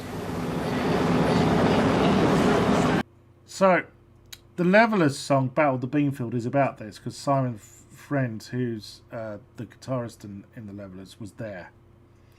And this is how gypsies and travellers are treated in this country. Right? Now, I know some people say they get worse treatment in places like Hungary and Romania. Yes, I know. But it doesn't excuse what's happened here. Now, okay, this was in 1985, but since then we've had Dale Farm. And the irony with Dale Farm was, basically, it was a gypsy site owned by gypsies, and basically, one of the neighbours to this gypsy site was a fucking racist, and basically he made a complaint about them building some house or something, saying they didn't have planning permission. So basically, the police came, basically, you know, the authorities came crashing down with evictions. The thing is, right, let's just say you're a supermarket, right, and you want to build a fucking you some big supermarket chain, and you want to build a supermarket, right, in that like some local area, right? Well, it's nudge nudge, wink wink. Here's a lot of money in a brown envelope under the fucking table. And, you know, it's just because gypsies didn't have, you know, the money and resources to lobby the local fucking council. They were getting kicked around. Yeah? Really fucked me off. And, I I just don't understand. Why can't people just be left? You know, the thing is, the excuse given for banning the Free Stonehenge concert was it was damaging Stonehenge. Stonehenge has stood for fucking tens of thousands of fucking years, right? You know? Yeah. And what, a fucking concert's going to damage it? You know, fuck off. Anyways, got a story here about your former president and all the lawsuits he's facing. 4,000 cases. Right. So the Capitol riot suit and the 2020 elections. The president faces a number of big lawsuits relating to his conduct during the 2020 election, and especially on the 6th of January. Yeah, we thought this would happen. I would imagine they'll from the families the family of the policeman who was killed, there'd be a wrongful death suit against Trump because he instigated the fucking riot. Yeah. The day a mob of pro-Trump supporters attacked the Capitol. We know what happened. In February, Congressman Bernie Thompson, a Democrat from Mississippi. They have Democrats in Mississippi? Well, I mean, here's the thing: the people are. Most people are not Republicans. Republicans are good at setting up territory so that they can get elected, and it's possible for Democrats are just about everywhere. I was making a joke about, considering the some of the politics. Oh, yeah. I just maybe as my brain just immediately went to, because sometimes like the marginalized people who are hurt the most in these states get accepted as collateral damage. I know that's not the case in what you said. That's sort of where my brain was going at the moment. No, I'm just making the joke about it's like the time I had there with Democrats in Texas, and I went, what? Yeah. Democrats in Texas? Yeah, not to mention electing a lesbian in Texas. Yeah, lesbian mayor of Houston, wasn't it? Sued the president for allegedly inciting the riot alongside his former lawyer Rudy Giuliani and right-wing extremist groups. In March, Californian Democrat Eric Swalwell filed a similar suit, which also included Donald Trump Jr., the ex-president's son. Alabama Congressman Mo Brooks, James Miller. Oh, right. So there is another congressman from the South suing him. James Miller, a Trump senior advisor, said in response to the suit, the president did not incite or conspire to incite any violence at the Capitol on January 6th. Yes, he fucking well did. We all heard it. And also, I point out that he prevented the National Guard from being called. Yeah. He actually explicitly prevented them from being called. Yeah. So, he needs to be held accountable for that. District of Columbia Attorney Carl Racine has said he is collaborating with federal prosecutors and investigating whether Mr. Trump's alleged role in riots violated any DC laws, though no charges have been filed. Correct me if I'm wrong, right? But DC laws are actually same as the federal laws, aren't they? It's something to do with the categorization of DC. I can't remember. DC is a complicated thing that I don't remember all the weird ins and outs of, because DC should be treated as a state or part of a state, but it's not. So Yeah, I know, but I'm not good at I'm not good at understanding the legal system in DC. I guess what I'm trying to get at. Well, I was going to say that I know the Democrats want DC to get statehood, don't they? Which probably would solve a few problems, if you ask me. Yeah. Prosecutors in Atlanta, meanwhile, have focused on Mr. Trump's conduct before the riots, such as the infamous tape of Mr. Trump urging Georgia Secretary of State Brad Raffensperger, a Republican, to find just enough votes to overturn the state's election results. Yeah, that's basically, I heard that myself. That's, him encouraging voter tampering. Mr. Miller has described the investigation as a witch hunt, and a Democrat's latest. No, Raffensperger was a Republican. Yeah, there are some other Republicans who are fucked off with Trump about this as well. The National Association for the Advancement of Coloured Peoples, NAACP, Legal Defence Fund, is also suing Trump over the election, accusing his campaign and the Republican National Committee of attempting to overturn the election in violating the Voting Rights Act and Reconstruction Era Ku Klux Klan Act. Do you remember when they were always accusing there being voter fraud in areas where there was a high black population? Yep. Funny that. And by the way, as for the political points, it would only count as political points if the general populace agreed with them. The former president also faces 2 ongoing suits related to sexual harassment allegations. Well, he was President Pussy Grabber, wasn't he? Both of which he has denied, prompting defamation suits from his accusers. One case comes from the restaurateur Summer Zavios, who worked with Mr. Trump as a contestant on The Apprentice. She said during the 2016 campaign that Trump kissed and groped her against her will, which the president dismissed as a hoax. Well, he is President Pussy Grabber. No, I still like the Hillary versus Trump epigraphels, which it does a lot of making fun of the sexual harassment that Trump does. The case is currently before the New York Court of Appeals, the highest New York state court.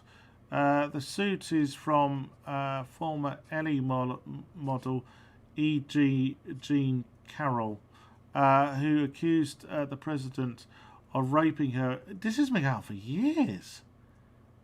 Because I am sure that was this litigation was going on before he was even president. Yeah.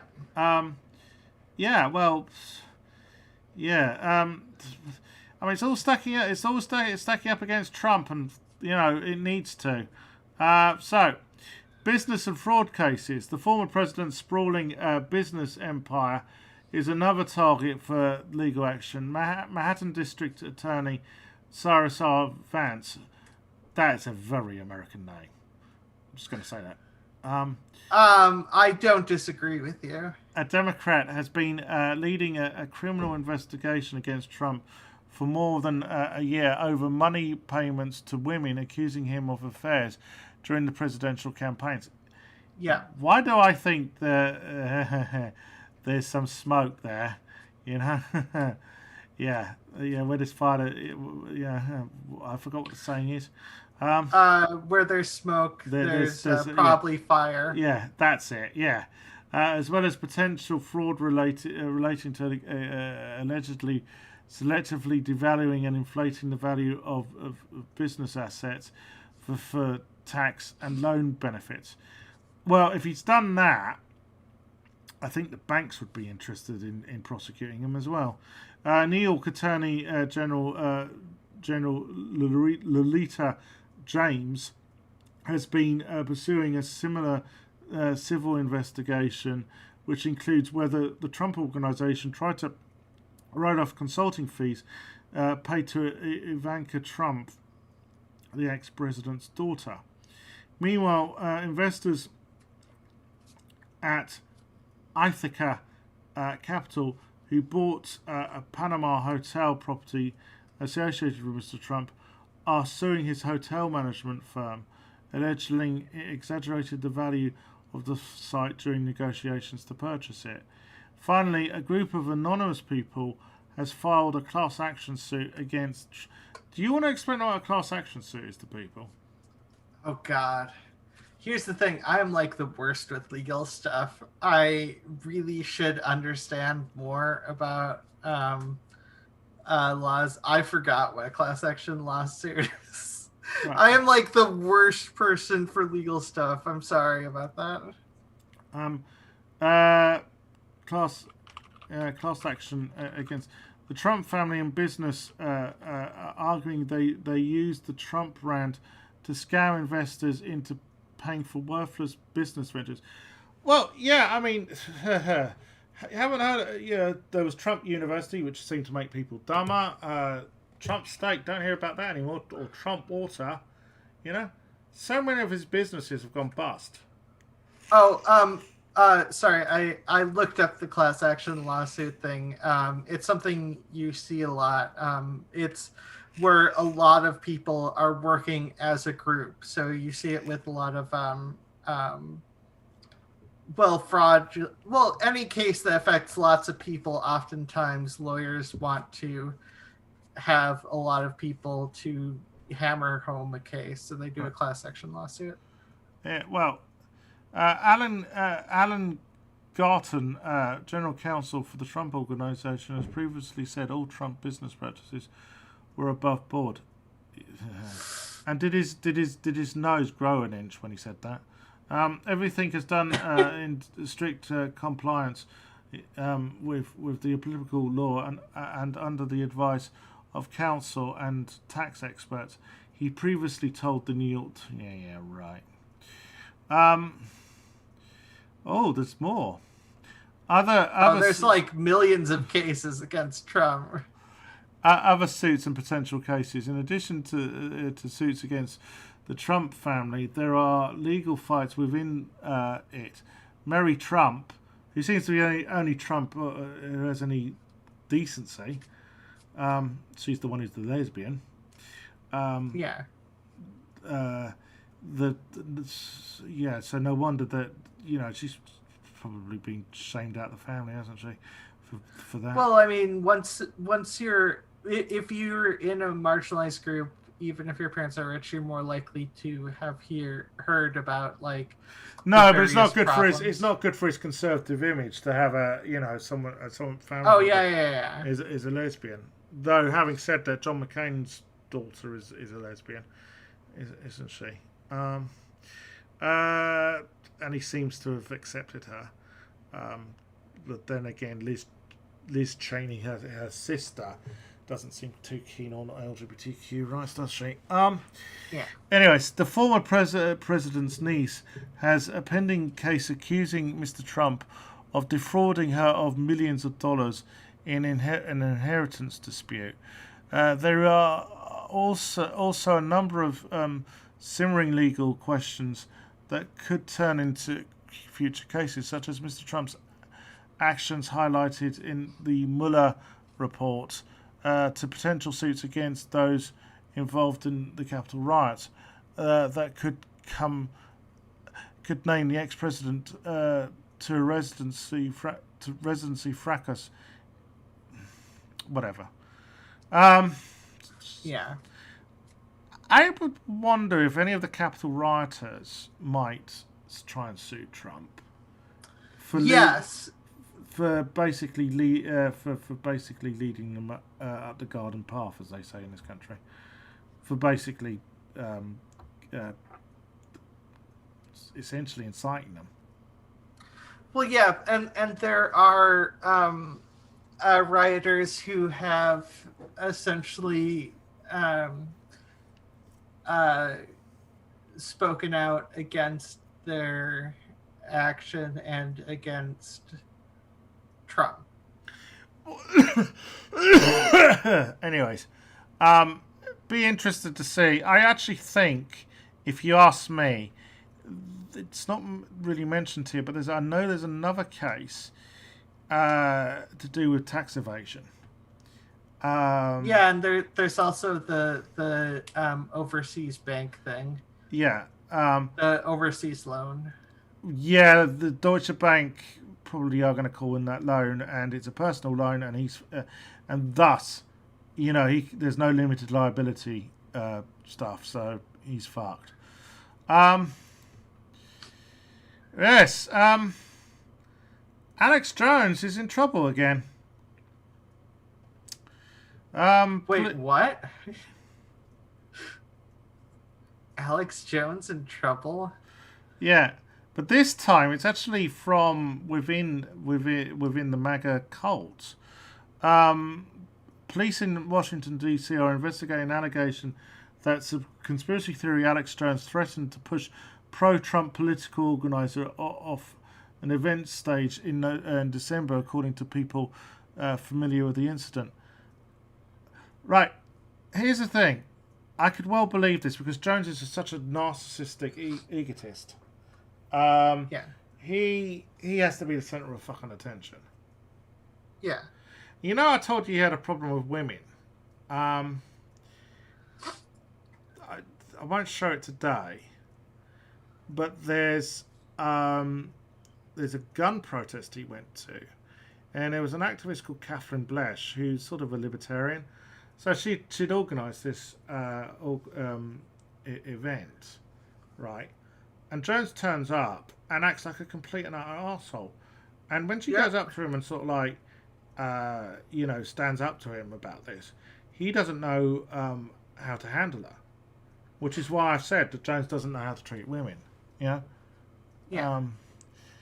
Anyways, this is a new segment in the show. It's shit Alex Jones has said that Ozma doesn't know about. Yep. Following on from the last time you were on. Yep. Are you all right? I picked my nose in the wrong spot, and so I ended up with a bloody nose. Oh shit! Sorry. Well, it's not your fault; it's my own fault. Anyways, so this is from 2012. I saw this live. This is it's no longer on air, but it used to be a Sunday politics show, a bit like Meet the Press, right? Yeah. And you'll see who's interviewing him. Well, just watch it. It's really bad. Just watch it. Bilderberg is heavily involved in... I should explain. He was on because the Bilderberg meeting was being held in a hotel just outside Watford. And of course, he thinks that Bilderberg is the world government, doesn't he?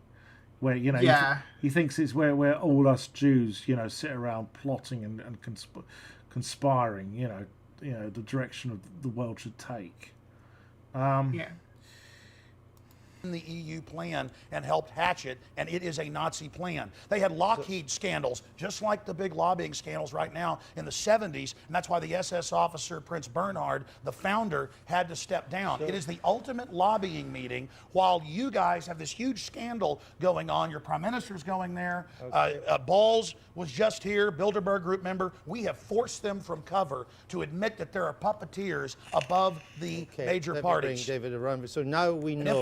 Now we know that Bilderberg has given us the euro. Yes, I mean, if you talk to Alex for any length of time, you discover all kinds of things that you didn't know about the world. We've blown it wide open. You have. You have absolutely blown it wide open. But it leaves me with a huge question for you, Alex. And it's really, you have uncovered the New World Order, which is deadly. It's full of what you call people who are criminals. Well, this is what I'm coming to. It's full of criminals, etc., who seek to run the world and will kill anybody who gets in their way. And you are almost, and have been, a lone crusader powering against them.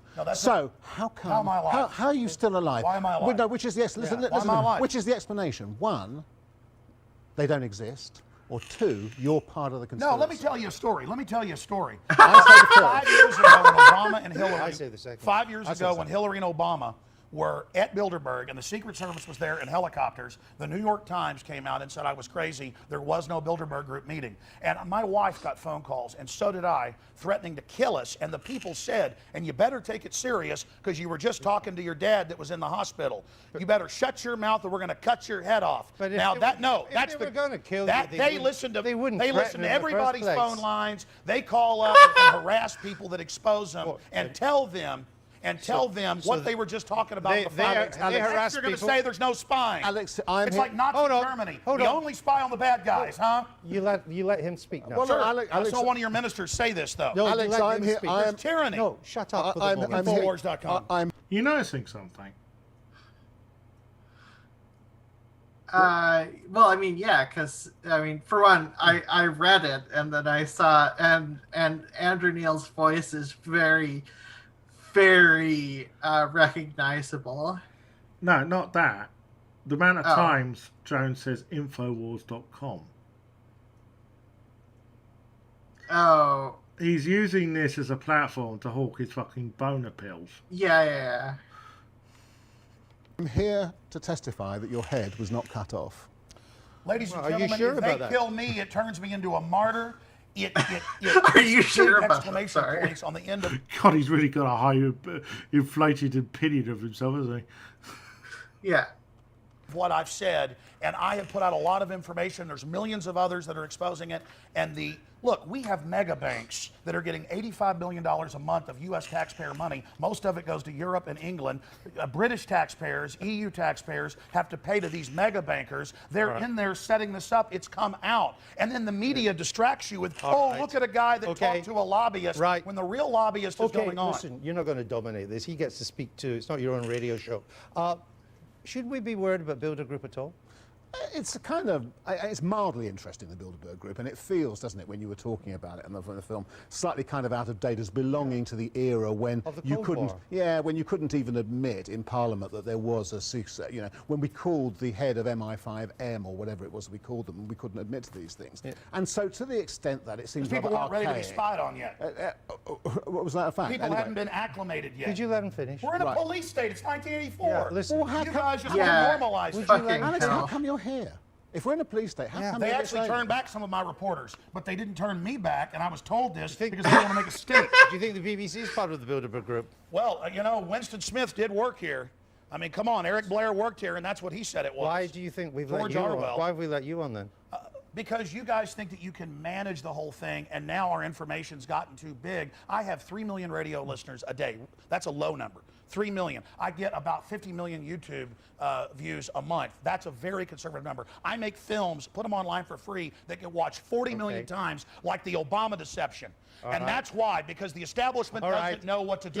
Now, Alex has this point, and it's an important one. I would have, say, 10 years ago said, listen to all this stuff. He believes that people put cancer virus in vaccine in order to create a eugenics program. That's what he believes. We talk about like medical discoveries. And we would have said, and I would have said, what is it with Jones why can't he deal with British accents? He does this. This is the third time I've shown you a clip of Alex Jones, and he has to sort of do a British take the piss out of a British accent. Well, I mean, I get the impression that it's a thing a lot of egotistical people. There was that video. You remember the video I showed you of when there was the Texas freeze in Texas? When there were storms, and he went out in his battle tank. And there was that guy flipped him the bird, and he went up to this car and he started doing his. He said, "Yes, and people who speaking in English." Yeah, no. I was trying to shit on Alex Jones for being an egotist, but it's partially because one of the former moderators to Actual Jake was British, and when they had a disagreement, Actual Jake, who I consider to be an egotist as well on the left, but did the exact same goddamn thing. Did this, like, taking the piss out of making fun of the British accent. And I don't understand what it is. And the only connection I've seen is egotistical pricks. No, what I'm saying is that he seems to think, right, that if people speak with a British accent, that they're somehow trying to be intellectually superior to him. That's what I'm trying to say. He seems to have this chip on his shoulder about it, right? Now, I know some people say I take the piss out of his accent, and I guess you don't think I'm an egotist because I've got a South African accent. So, wait, South African accents on their own are already a potential red flag with all the apartheid that happened. I could go back into my South African accent if you want me to. I mean, it's weirdly, I can't do a Minnesotan accent outside of saying Minnesota. You just go, yeah. Well, you just have to pretend to be Swedish and go, yeah.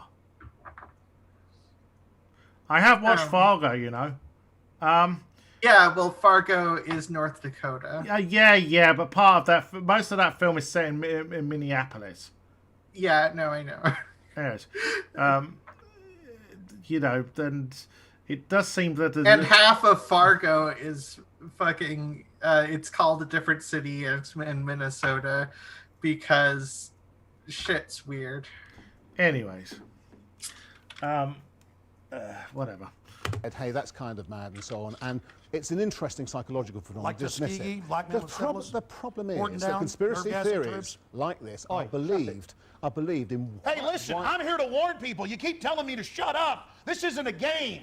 Okay, our government in the U.S. is building FEMA camps. We have an NDAA where they disappear people now. You have this arrest for public safety, life in prison. You are the worst person I've ever interviewed. No, it's basically off with their heads, disappear David, them, thank you for being with us. Infowars.com. It's 11:30. Liberty You're watching We have an idiot on the program today. Coming up in just 20 minutes. You will not stop the Republic. Humanity is awakening. Right, now... What happened after this was that there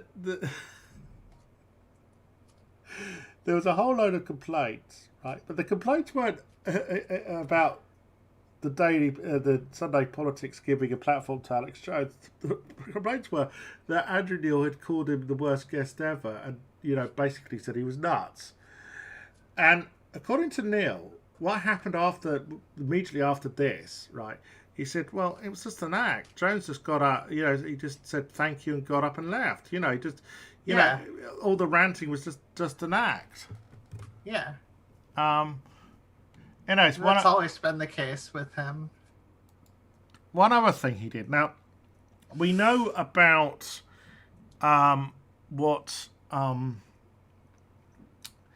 we know about the lies he told about Sandy Hook. Yeah. Now, and that is extremely egregious, right, on a really big scale, right? But this is, I consider this on par. So Anthony, to tell people who Anthony Bourdain was, he was a TV chef who branched out into doing travelogue programs. He was the one who killed himself, right? Yeah, no, he committed suicide.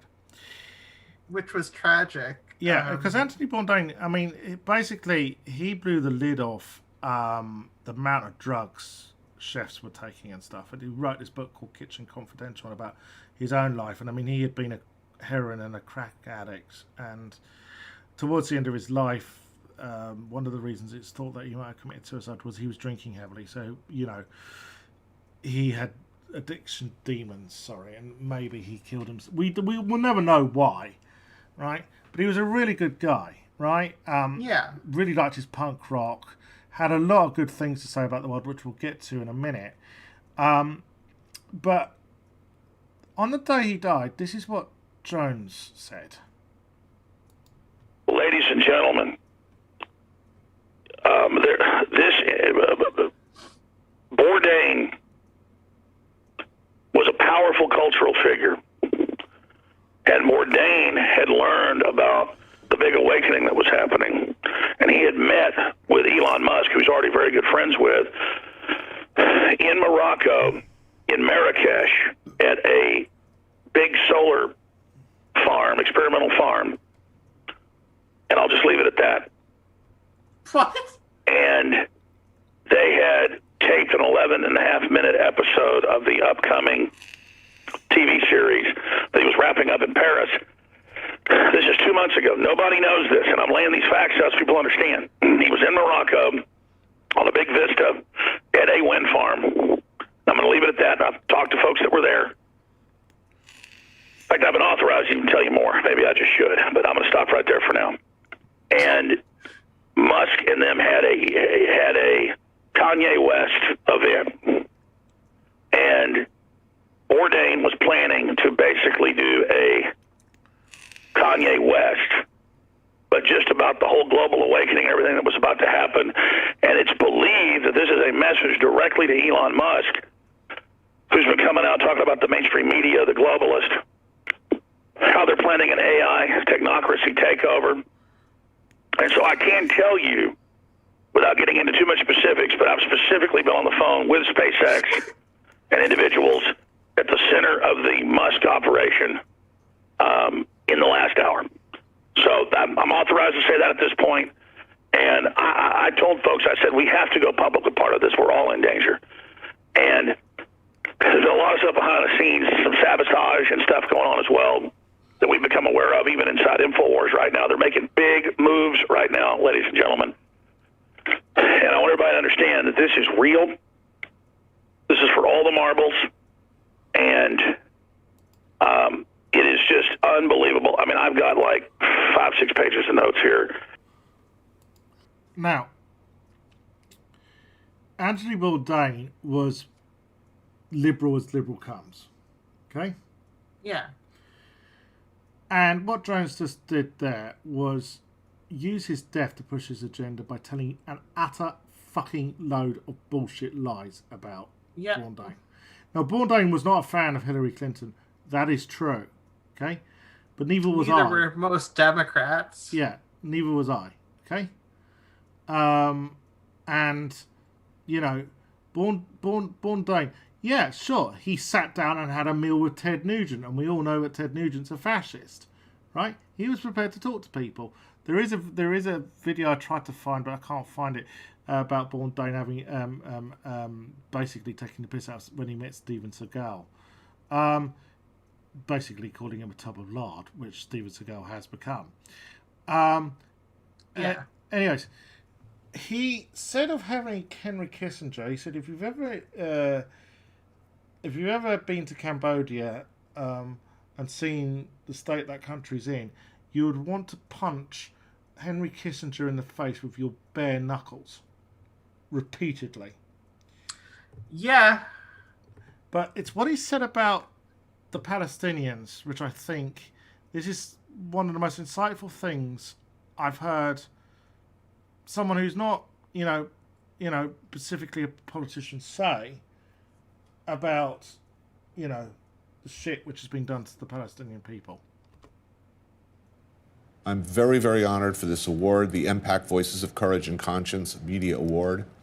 There was, however, very little courage, and one would hope an ordinary amount of conscience at work at producing our Israel-Palestine episode of Parts Unknown.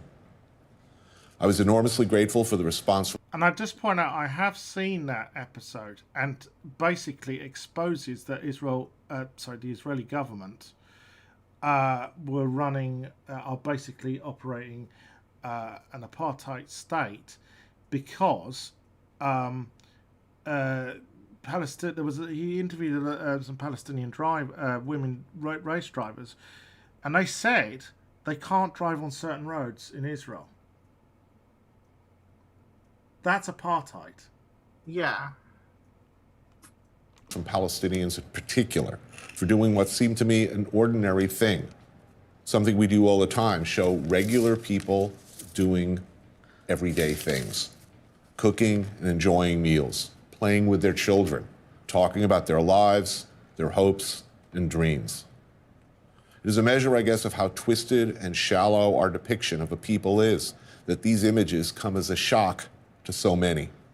The world has visited many terrible things on the Palestinian people, none more shameful than robbing them of their basic humanity. People are not statistics. That is all we attempted to show. A small, pathetically small step towards understanding. To be recognized in this way means a lot to me and to all of us who worked on the show. And for that, I thank you from the bottom of my heart. Thank you. What he said there is one of the most, as I said, was hugely insightful. Yeah, no, it's something that And I know some people say, oh, he's just a TV chef. Yeah, but more people are more likely to watch one of his programs and find out about the Israeli-Palestine conflict than switch on the news to find out about it or watch a documentary about it, right? Yeah. That's the point. And Anthony Bourdain was a seriously good guy. He came out, you know, when the whole Me Too thing blew up and spoke out against some of the people he knew were abusers. You know, so for Alex Jones, what Alex Jones did was seriously egregious because he basically was just shitting on the memory of Anthony Bourdain and insulting those loved ones he left behind. Yeah. Yeah. Just made me angry. Anyways, this brings us on to the final subject for this evening. Me and Ozma are going to have to talk about the Israeli elections coming up for obvious reasons. This is not good news. The left wing look like they could get wiped out. Lapid courts their voters, and Israeli left-wing parties fear election catastrophe. While Lapid's Yesh Atid claims his latest campaign was meant to convince undecided voters, the smaller parties on the left fear they could find themselves outside the Knesset after Israel's election. A text message that Yair Lapid sent to potential supporters on Sunday outraged other center-left parties, which fear it's the start of a campaign that could drive them beneath the electoral threshold. Parties with 5 seats won't replace the government, and parties with 6 seats won't save democracy, his Yesh Atid party wrote in his name. Big changes will be made only with a big Yesh Atid. The message was aimed at all the smaller center-left parties, but particularly at Kahol Lavan. It explicitly urged that party supporters vote Yesh Atid by saying that anyone who participated in this bloated, wasteful government enabled Prime Minister Benjamin Netanyahu to stay in power. Labor and Meretz are also teetering on the electoral threshold, so a major drive by Lapid to woo their voters could leave all 3 parties out of the next Knesset. Can I just remind people that the Labour Party were in government for over 30 years. And now, the Zionist religious parties, some of them, get a bigger share of the vote. There's something going on, and I don't know what. But the left seems dead in the water when it comes to Israeli politics. And, if you look for any hope of change when it comes to the treatment of the Palestinians, you have to look to the left of the left-wing parties. And if they're looking like they're going to get fucking wiped out, then, that's really bad news. Yeah. Now, here's the latest polling. Likud, obviously, they won't get a majority with that percentage of the vote because it's proportional representation. Yesh Atid, which I think means, you can correct me, better future, isn't it? Or better our future? I needed to pay more attention in Hebrew classes. Yeah, so did I. They're sort of a centrist party, right? Gotcha. And they have supported Likud in the past, but have been a bit more wary about doing so. But if you just look at it, Labour on 6%. Yeah. That's not good at all. No. And you have to ask yourself, what the fuck is going on? I mean, it's... The only thing it's a lot of desperate people. Well, that's what I was about to say. The only thing I can think of is because of the pressure the Israeli government have been under from various other national governments. People, Israelis might feel that their backs are up against the wall somehow, and usually when that happens, people tend to vote for the strongman. They tend to vote for the far right parties. Unfortunately, Now, as I said, this is the election is a week Tuesday, so you and I will definitely be talking about this next Monday. Obviously, I hope the left don't get wiped out.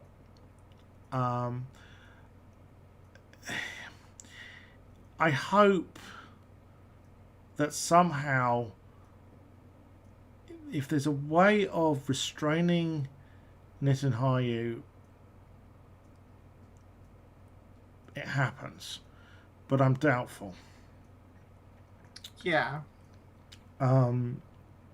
It's serious, And I know some people say, well, neither me or Ozma live in Israel. No, we don't. But if there's a pogrom, if we feel that, the right, there's a sudden surge of anti-Semitism, which could happen in the United States, probably more likely than here.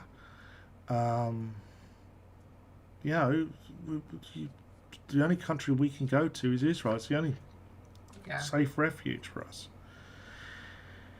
And even then, it's not as safe a refuge as it should be for LGBTQ. No. Well, Netanyahu likes to say that he supports LGBTQ people, but you kind of feel that sometimes he does that as a bit of a publicity stunt to say, hey, look, look, the Israeli government, we're progressive. Well, you would be progressive if Palestinians had equal fucking rights, mate, as well. And LGBTQ people weren't harassed in the streets of Israel. Well, I remember when Dana International won the Eurovision Song Contest for Israel, because she's trans. The amount of shit she got from the Orthodox Jewish community. And to try and explain to people, I guess Osman will know something about this. The Israeli government, I'll tell you about the illegal settlements, right? The Israeli government, will say they are illegal technically, but then they will give them support, and it's the same with religious fundamentalists. They turn a blind eye to some of the stuff they do. Yeah. And this is because of the Kurd particularly needing support from ultra religious parties to keep them in government. Anyways, it's not good. Sorry to leave it on a sad note, but Anyways, before I go, let me just have a quick check on the chat. Sorry I haven't been interacting. Do I like football? Yes, I support Celtic. Does that answer your question? He's got 3 consecutive life sentences, so 63. This is a reference to Anders Breivik. Yeah, but I wasn't sure whether he had served it concurrently. I wasn't sure, but I mean personally, I think Anders Breivik should never see outside of prison. Sometimes there are things beyond. I just think he's beyond saving, to be honest. Anyways, thank you for joining me, Ozma. Thank you for having me on. Ozma will be back tomorrow with me, when we will have to respond to a certain video. The cringiest, worst video out there that I can think of. Yeah.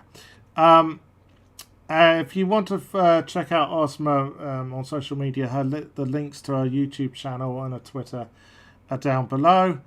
Of course, my social media links are also down below. Well, until tomorrow, if you like this video, give it a like. Yeah. If you want to help spread the word, then please share this video with your friends.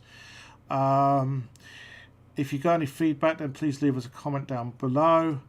And most important of all, please subscribe. And thank you to the people who have. There have been a few new subscribers over the weekend. I know. So thank you to those people who have. I really do. It does mean something. Well, until tomorrow, stay safe, take care of yourself, and peace out.